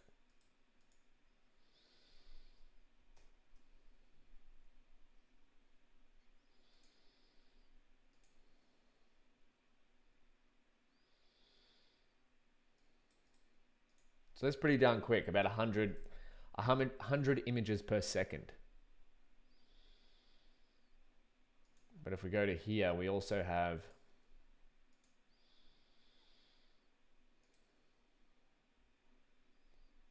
the best model here is Bamboo.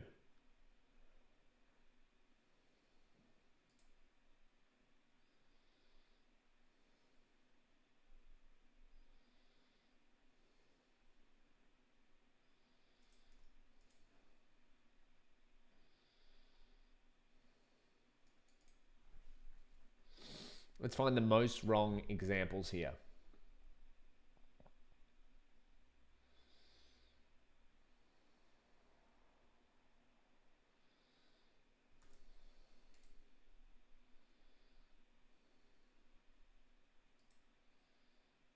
Oh no.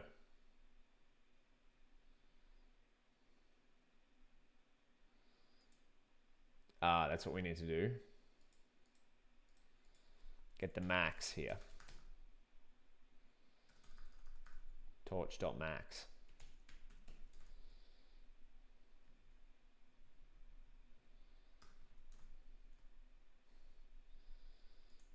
Predprob.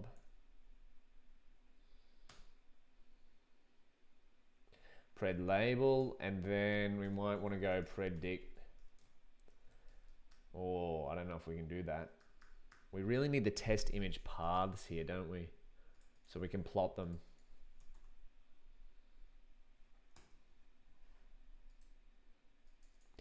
See ya, Sheik. Peace out, brother.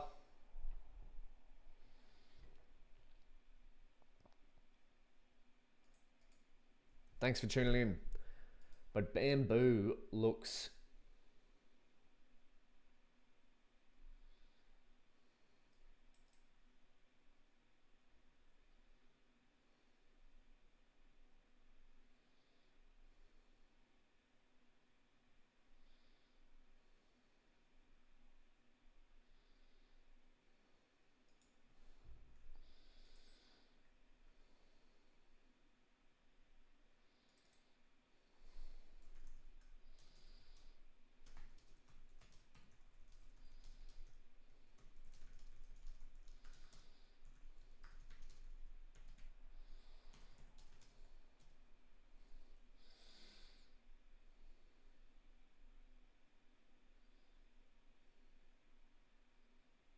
Oh, I need to take them off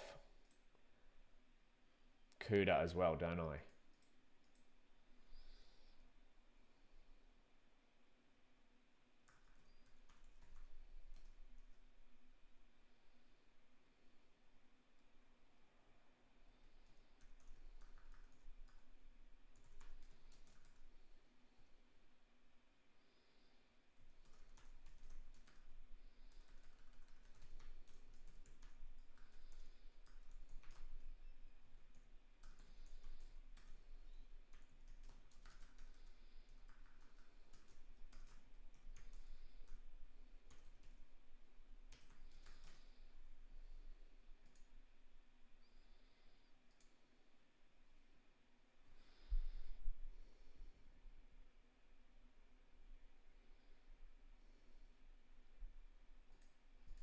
I should attach these. Is this what you meant? CPU NumPy?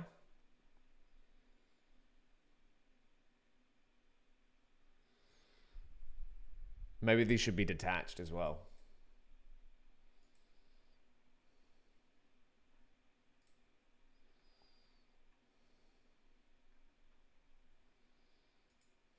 What's the order? CPU.detach.numpy or detach.cpu.numpy?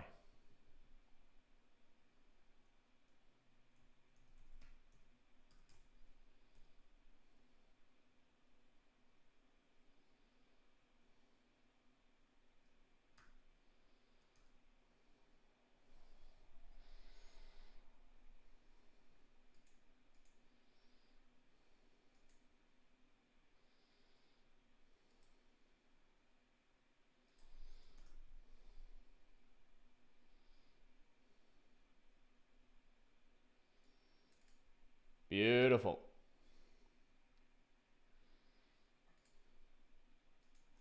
So let's go.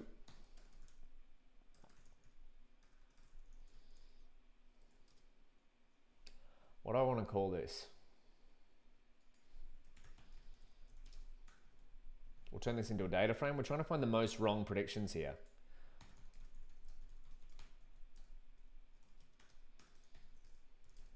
That means the most wrong predictions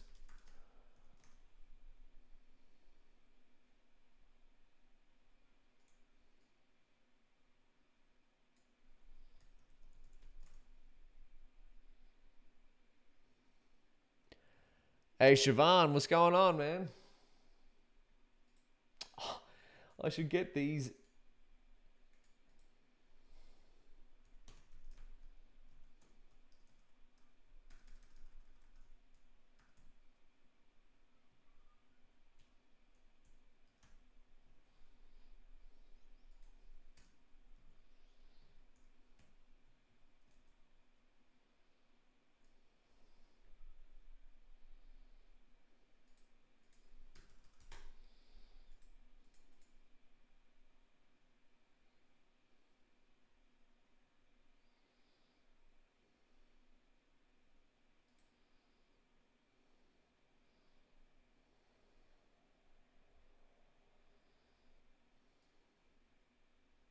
Oh no, I think I'm running into some memory issues here.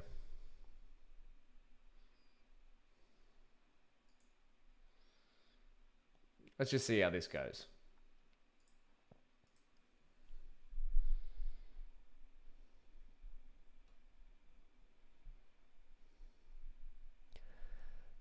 Hey, Samus. Yeah, I'm the ML dude on YouTube. I stream, but not enough. I'm doing some, I'm going really good. I'm doing the solutions for the PyTorch course.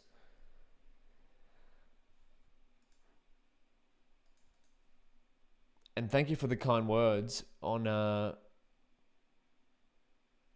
PyTorch course being very good.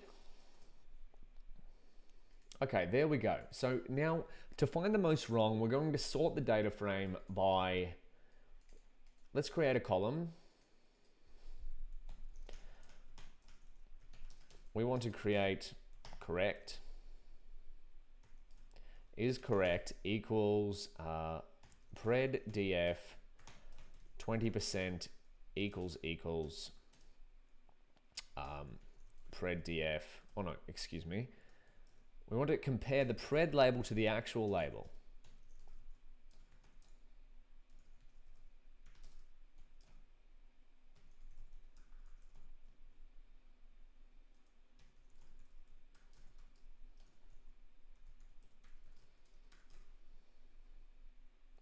True, true, true. How many did our model get wrong? What do you think? It says it's performing at 20% accuracy. I mean, sorry, 70%.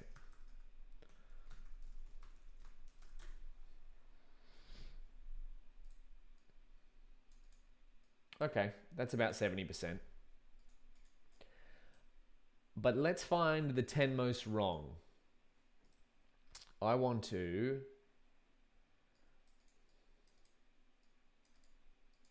maybe I get the class names in there.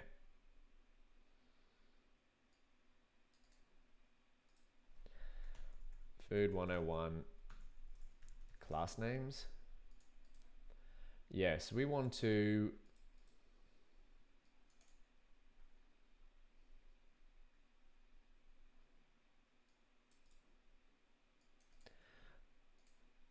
I might just get this line up here.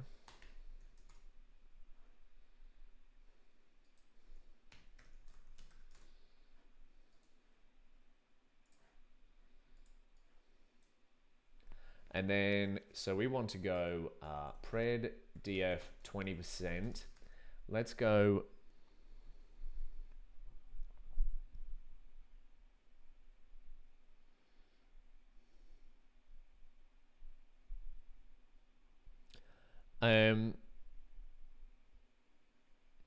ML Reddit. There's a free ML course spanning 4 months called ML Zoom Camp.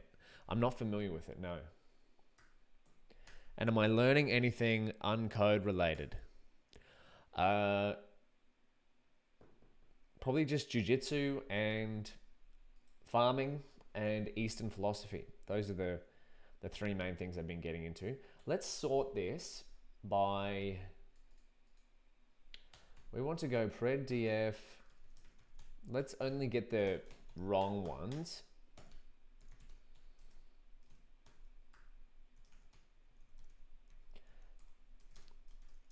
Get top 10 samples that are most wrong, e.g. highest pred prob but wrong prediction. Why?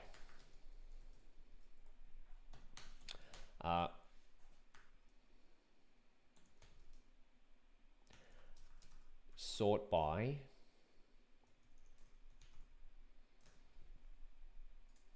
I always get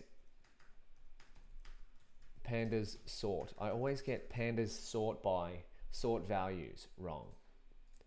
Sort values by pred prob is correct equals false. And then we want ascending equals false. There we go. Beautiful. Look at that. So these are the samples where our model has a very high prediction probability, but has predicted the wrong label. So now we need to find out, it would be great if we could plot these, but we don't have the images stored. So let's just get the predicted label and the label class itself and make some columns called pred class and pred and label class. So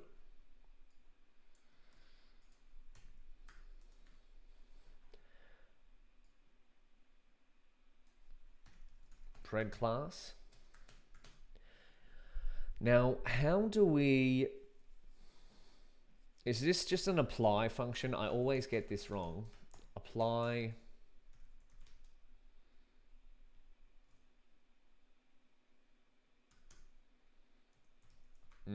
We can't apply, can we?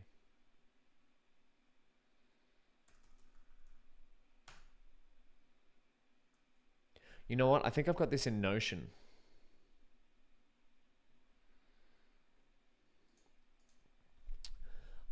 Eastern philosophy in terms of mostly, yeah, Taoism, not so much Confucius. Taoism, definitely. You can link me the course content. Probably not on stream because I'm going through this. I'm going through these solutions. You can link me it, and I'm happy to look at it.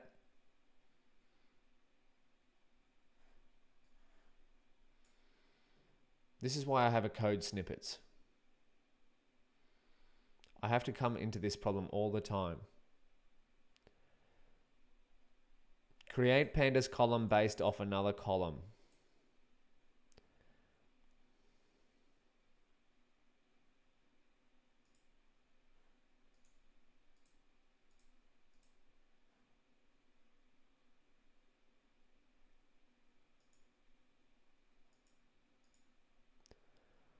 There we go. Is this what I want?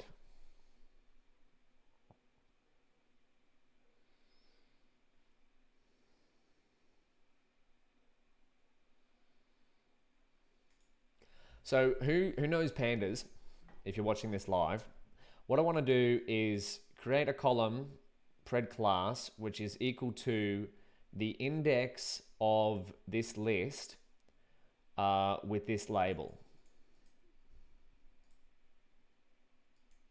Map? Does that make sense? So this column, pred class over here, is equal to pred label indexing on this list. So let's go pandas, create column by indexing on a list. Here we go.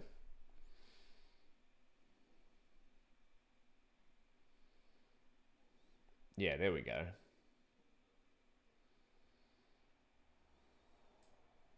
Oh, I can do an apply. Let's just try it out. If in doubt, code it out. df 20% pred label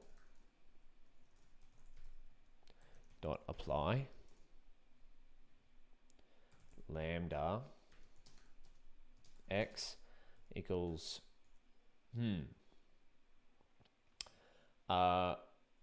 class name for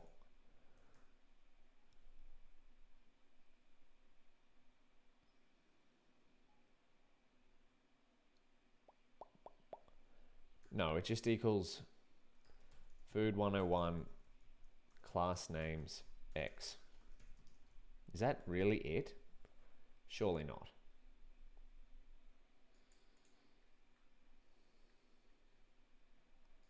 That could be it.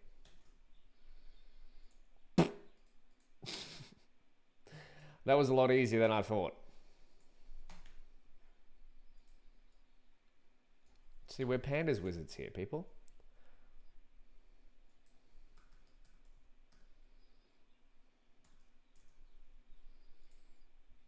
Done. Okay.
Easy money. Okay, now let's find this out. Oh, there we go. Yes, these are... Samus, you're right. These are exercises going along with this final section of the course, PyTorch Model Deployment. So that's what I'm doing here. I'm doing the exercises all the way down here. Exercises. I've copied the template notebook at the start, and now I'm filling them out. So we now have these. So it's getting, okay, so this is going to start making sense now. Let's have a look at the first 10. So these are the most wrong. Why is it getting these wrong? So it's getting gyoza confused with dumplings. So let's look this up. Gyoza. Images. Gyoza. And now we're going to look up dumplings. Okay, we're getting basically the same images we get for gyoza as we get for dumplings. Look at this. See, that is virtually the same image. So this is why our model is getting confused, right? It's predicting gyoza, but the label was dumplings. And same with paella and fried rice. So if we go paella, seafood dish with lots of rice, and then if we look up fried rice,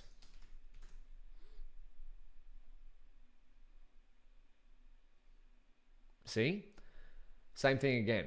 Very similar dishes. So that makes sense that the model is getting these predictions wrong. Okay, French onion soup and bread pudding. This might be a little bit off. Bread pudding. Okay. French onion soup. Oh my goodness. Okay, so this one makes sense as well, because these are quite visually similar. So you see what the model's doing? It's getting predictions pretty wrong that are quite similar, like onion rings and fried calamari. Let's look this up. Onion rings, fried calamari. Yeah, look at that.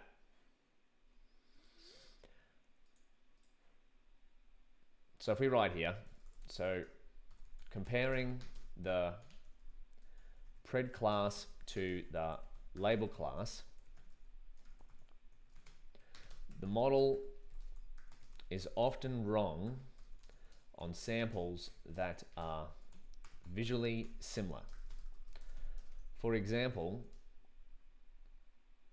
gyoza and dumplings look quite the same. The same as paella and fried rice, and onion rings and fried calamari.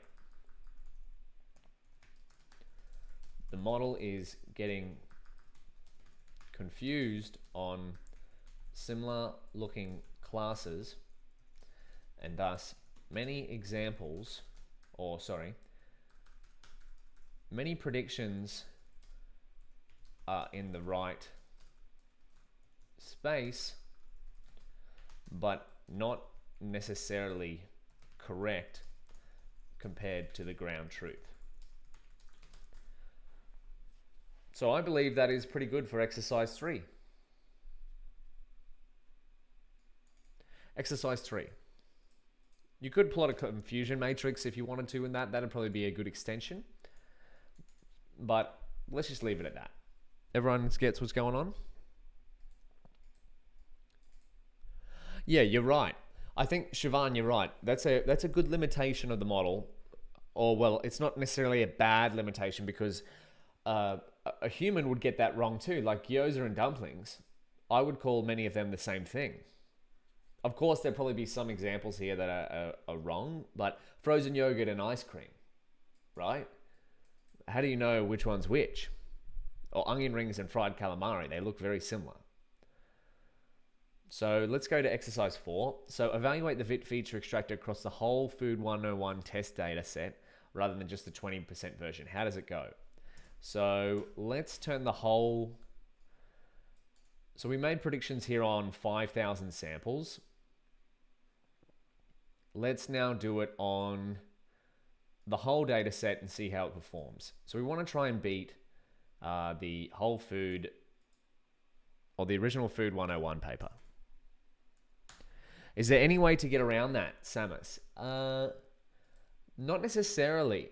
There are some papers here that do it with more data, but you're still quite often, because you're dealing with such fine-grained classes, you're probably always going to have that kind of problem. You think about this, right? Even if you had perfect information, you would still, a human would still, even if you were from, I'm very familiar with the food of onion rings and calamari. I've eaten, or fried calamari. I've eaten both dozens of times. But if you just put them together on a plate, I would still get them confused unless I actually ate them. So I think we're butting up against like the limits of vision. The question here is, how much can you infer from just a photo? And I think the one of the best ways to do that is of course with more data. But you could return the top 3 predictions for a given image. I think that would be a way to do it. I think that's what I'm going to do with Nutrify. So Nutrify, I wonder if this will work,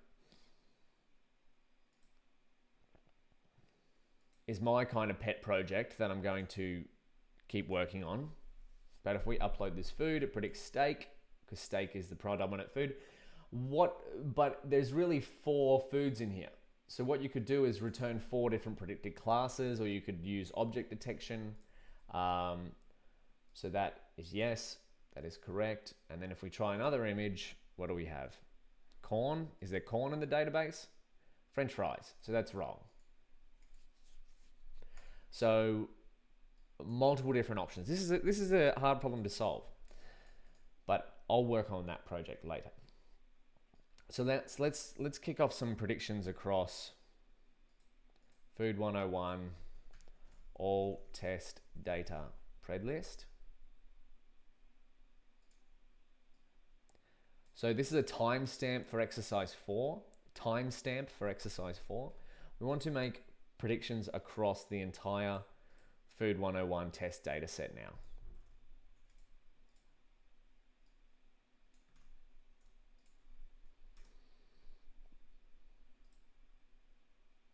Boom.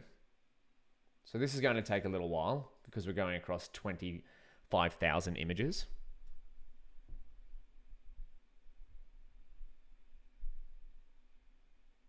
Yeah, and the level of confidence, you're right. I love thinking about it too. That's why machine learning is quite fun, because it's like you kind of have to reverse. I feel like machine learning engineer, I've learned machine learning in general, I've learned a lot about how people learn, because the problem with machine learning is you're kind of reverse engineering how we learn without actually doing it, if that makes sense. You're trying to solve a problem X through experimentation, and then the tricks that you figure out, you're kind of inherently reverse engineering the problems that humans already have. So then we've done exercise 5, kind of.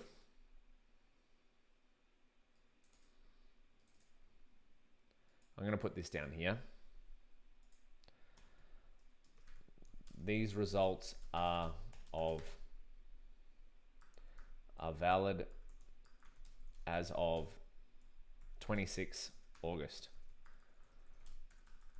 2022. And I put that there because, of course, the state of the art may change.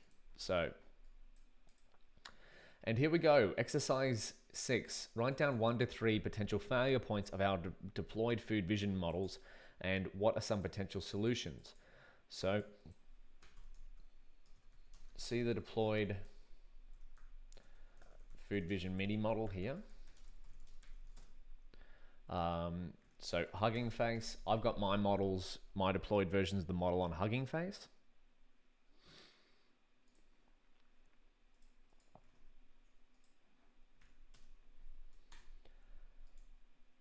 So we're going to go into this in a second.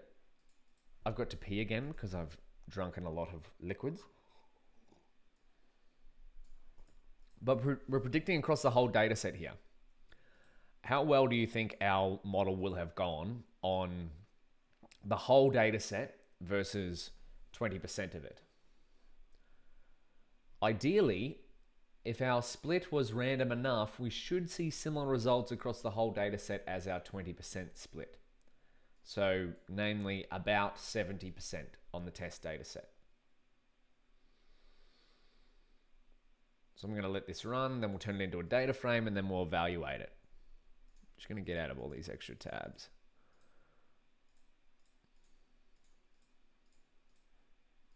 I'll be back.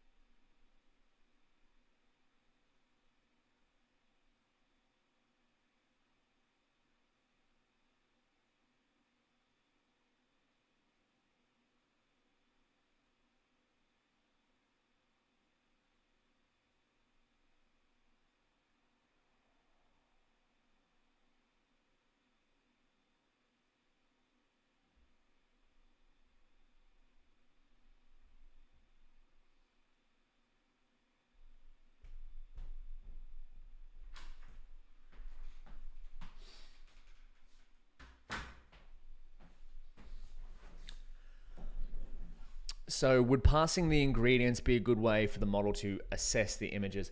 So there's a problem there too, is that how do you know the ingredients ahead of time?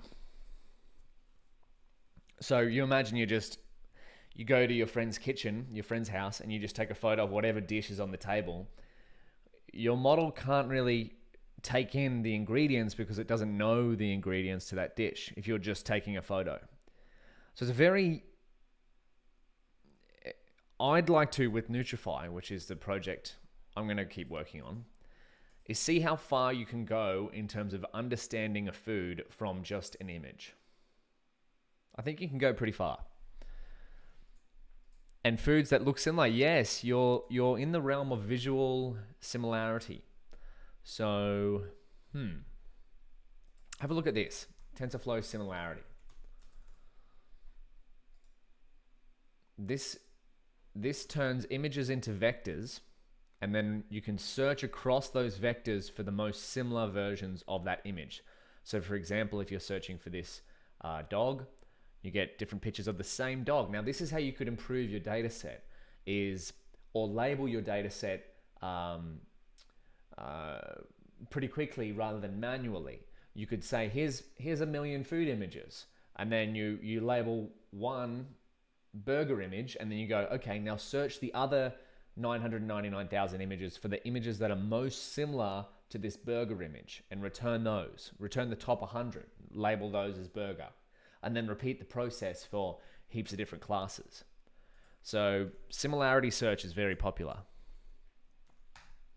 Very powerful technique. So there we go. We've got 25,000 predictions. Let's go here. Evaluate model on entire test set. Yeah, look into embedding search or vector search. You'll love that. It's something that I've been loving recently. So,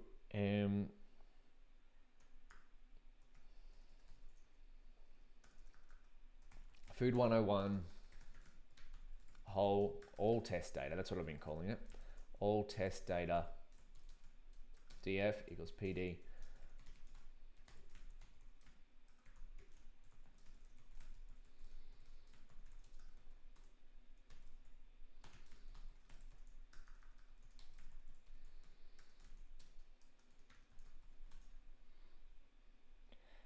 Boom, there we go. Okay, so now let's go is correct.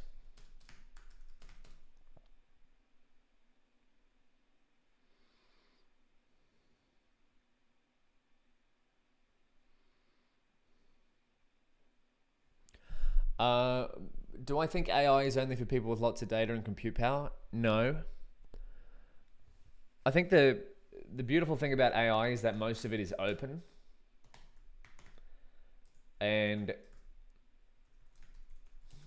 I think that if you're smart and hackery enough, you can do a lot of good things with the open source stuff that's available. That's what I'd like to see more, actually. I mean, big companies are cool, but not everyone is part of a big company. In fact, the majority of people aren't. So I'm very thankful that they release a lot of their work and keep stuff private. I understand the nature of business, but I would very much like to see young groups of hackers just combining a whole bunch of open source stuff and building some cool things. So can I index on this? I want to see a really hacky way of calculating accuracy.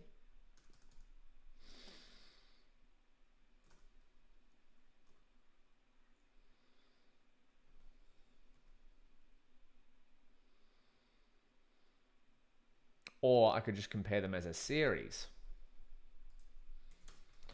Calculate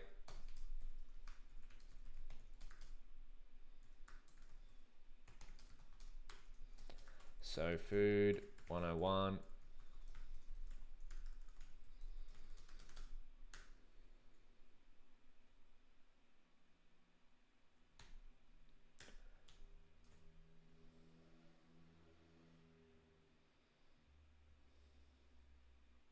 so I want to compare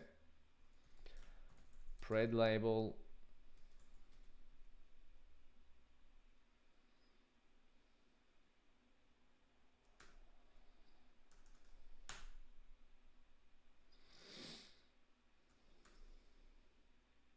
so what if I just do 25 divided by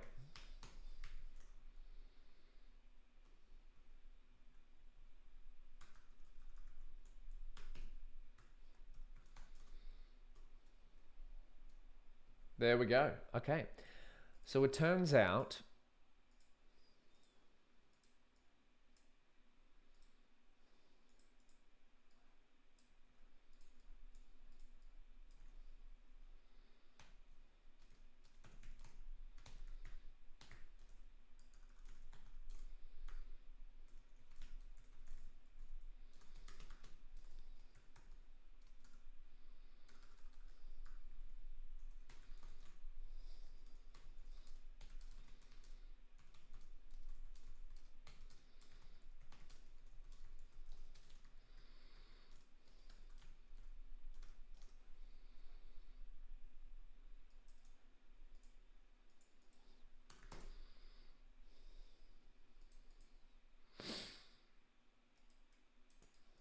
so we get about the same across the whole test data set as we did on the 20% data set, which means that our random split was very good.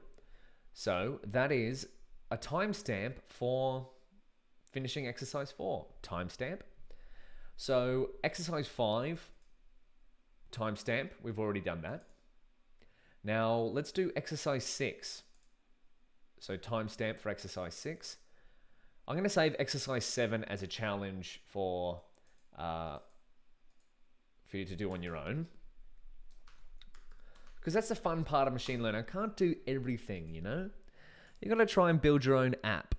So I'm going to go see here. I want to go see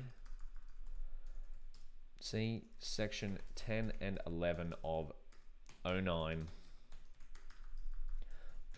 PyTorch Model Deployment for examples.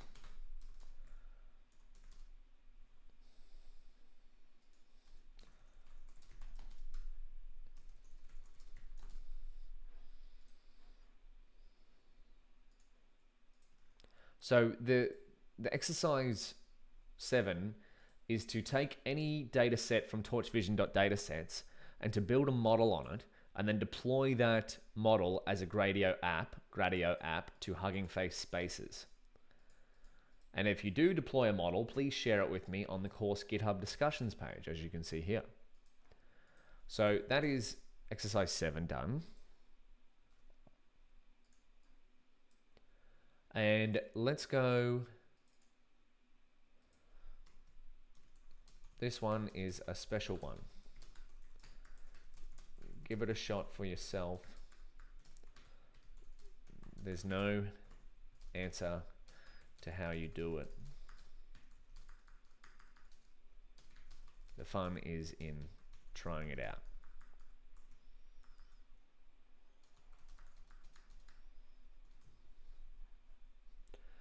So what are some examples for our food vision model? Excuse me. I'll try that again. Exercise 6, write down 1 to 3 potential failure points of our deployed food vision models and what some potential solutions might be. For example, what happens if someone was to upload a photo that wasn't of food to our food vision mini model? Food vision mini model. That sounds funny to me. But here's our model. So if we upload an image here, I've got an image of steak. If we submit this, it's going to run. This is what we deployed in section 10, I believe. 9. And we get steak from that. So that's correct, right? But then what happens if we were to upload an image that isn't of food? So what I might do is go to Unsplash for a copyright-free image. What should we get? Let's upload an image of a Cybertruck. Is there no images of Cybertrucks on here yet? Let's just Google Cybertruck. So here's a problem, right? I want to download Cybertruck.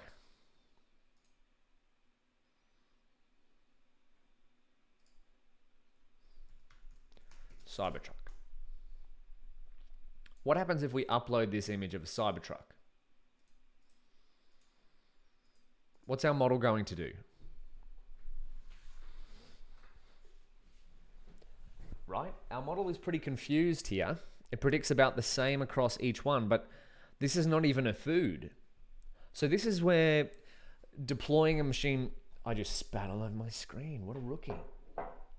This is where deploying a machine learning model helps you evaluate, and yes, I do have a towel handy, helps you evaluate where your model is going to go wrong, where you wouldn't necessarily find out if you were just training in a notebook or testing on their test set, for example. There's no Cybertrucks in our test data set. So what Nutrify does for this is if we upload an image of the Cybertruck, this is my little app, it runs the image through two models. The first model is food or not food. So you can see here, predicted food.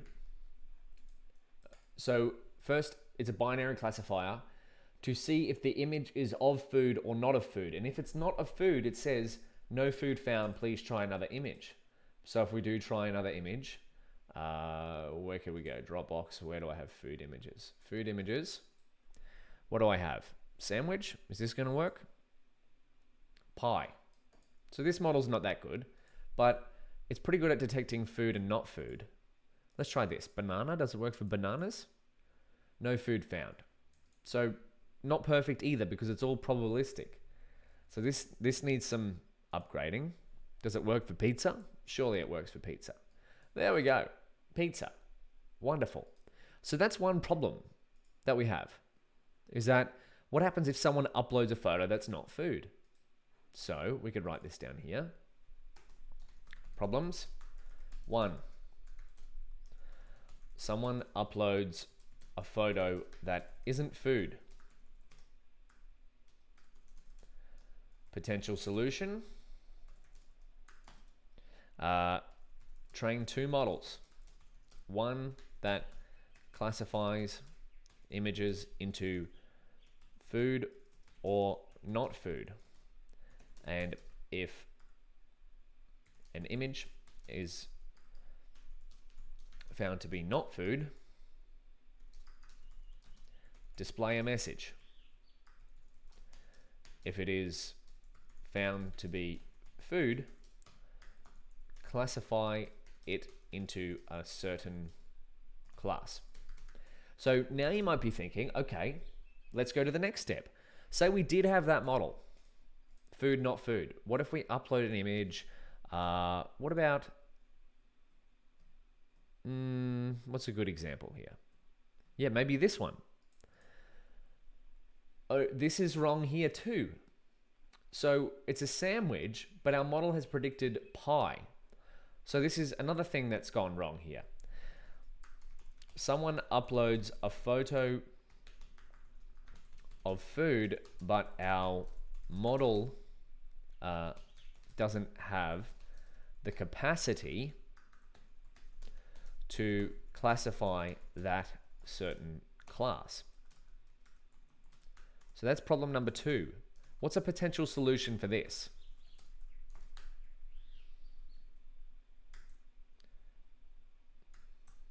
Let's think about this. Let's try it out. So Nutrify does food, not food, but then what happens if you were to upload an image and it gets the prediction wrong? So let's clear this. Food Vision Mini does pizza, steak, and sushi. Let's upload our sandwich photo.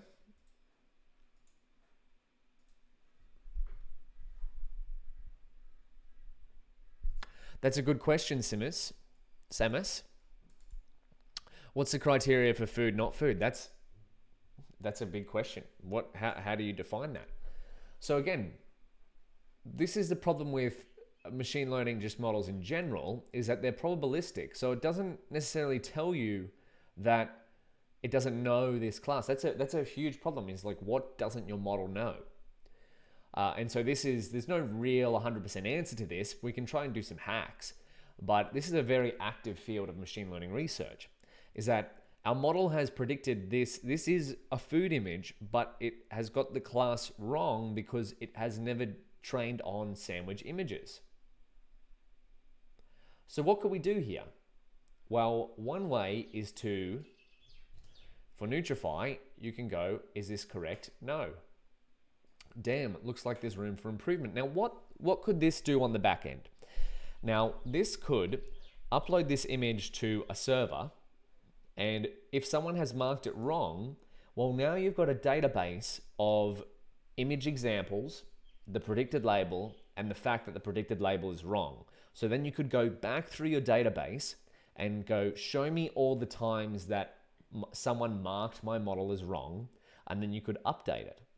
So we could, potential solution is the first potential solutions. The first one is 1, get more data for unknown classes, upgrade the model. 2, ask someone if the prediction is right, wrong. If it's wrong, track it to a database and update later. Active learning. So if we look up active learning, we want in machine learning, active learning in machine learning. So this is bringing a human in the loop, kind of, that's usually what it's called. Special case of machine learning in which a machine learning algorithm can interactively query a user or some other information source to label new data points with the desired output. So this is why we would want to deploy our model, because then we can start to active learn. If our model makes a wrong prediction and someone marks it as wrong, that could go to a database. So let's predict this. Yeah, look, no food found, even though I would personally call this as food, because this is I took this in a supermarket. This is kale and this is rhubarb, and I think that's about it. Or these might be silver beets, but there should be a button here that this prediction is wrong too. So if we upload this, what do you think is going to happen? Our model is always going to predict pizza, steak, or sushi because that's all it's been trained on. But this is an active problem of research. But the reason why we would deploy this is so that if we could have a button here, let's try another image. This is a sausage roll. Spring rolls, okay, not too far off, but I'm going to say no, this is not correct. So then that could go to the database, and all of a sudden we've created this active learning loop that our model could iteratively get better over time as people say, this is right, this is wrong, etc., etc. And then of course we can influence, we could put in checks to see if someone's just spamming it and going everything is wrong, you could put in more checks, etc., etc. So that's what we got, active learning. I'm just going to put this here. So there's 2 problems. What's another problem?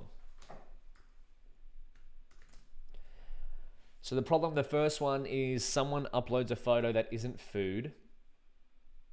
And then someone uploads a photo of food, but our model doesn't have the capacity to classify that certain class.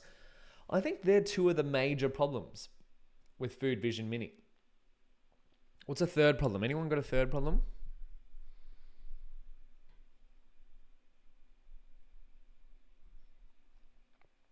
Cropping of the image, yes. Okay. Good idea.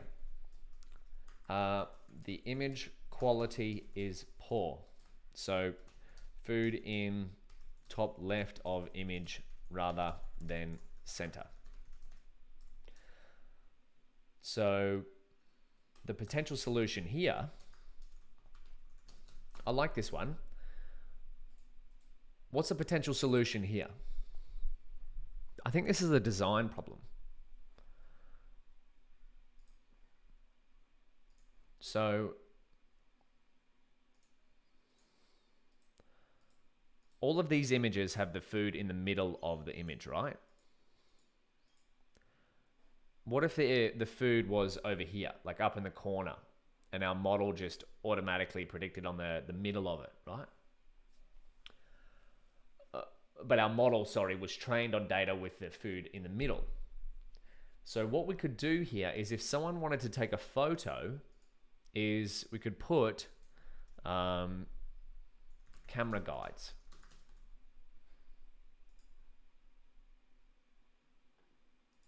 Camera lens guide. Do you know what I'm talking about?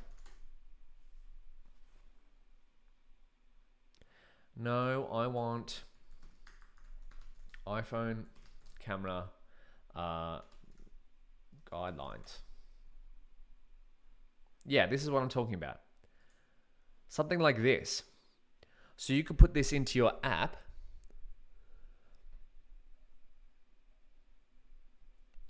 Yes, that's another big problem Siobhan has. So this is not quite what I mean, but something like this, so that it's like a design thing, so that you know when someone takes a photo, you want the food to be in this center box. So you could make like a square and go, hey, take the photo with the image in the middle of the box. So I think picture this is a good example. Picture this app. Yeah, there we go. That's what I'm talking about. Something like this. See those boxes there?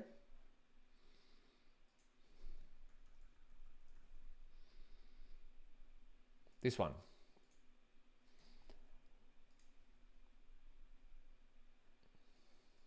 I want to try and view this image full screen. Oh my gosh. This is what I mean. So I'm going such a roundabout way to view this image.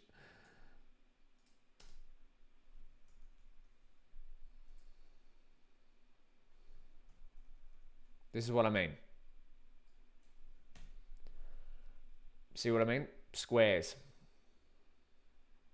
So that way we could sort of hint to someone taking a photo that we want the food in the middle of the image. And so we've got one more problem from Siobhan. Potential solution, add guidelines to the camera app to hint at taking a photo in the middle. Taking a photo with the subject in the middle. And then number 4 is another potential problem is multiple foods in one shot. And so we've spoken about some potential solutions here. These are all from the chat, by the way, so thank you very much, guys. I'm just going to bring this out here so it's like recorded. There we go. So, oh, that didn't work. So this is a potential solution. Multiple foods in one shot is, one is return multiple classification results, e.g. the top 5 classification prediction probabilities. And then we had another solution which was object detection is detect each different food in an image and individually classify them. So I think that is pretty darn good. Thank you everyone for your suggestions. But I believe that is the solutions for PyTorch model deployment. Let's save this to GitHub. I'm not gonna do exercise 7 because I think that's something that if you're watching this in the future, I'd encourage you to try this yourself, because that is the fun of machine learning, is building your own projects. And we've done a fair bit here already. So I'm gonna save this to GitHub. PyTorch deep learning extras / solutions / add notebook solutions notebook 409.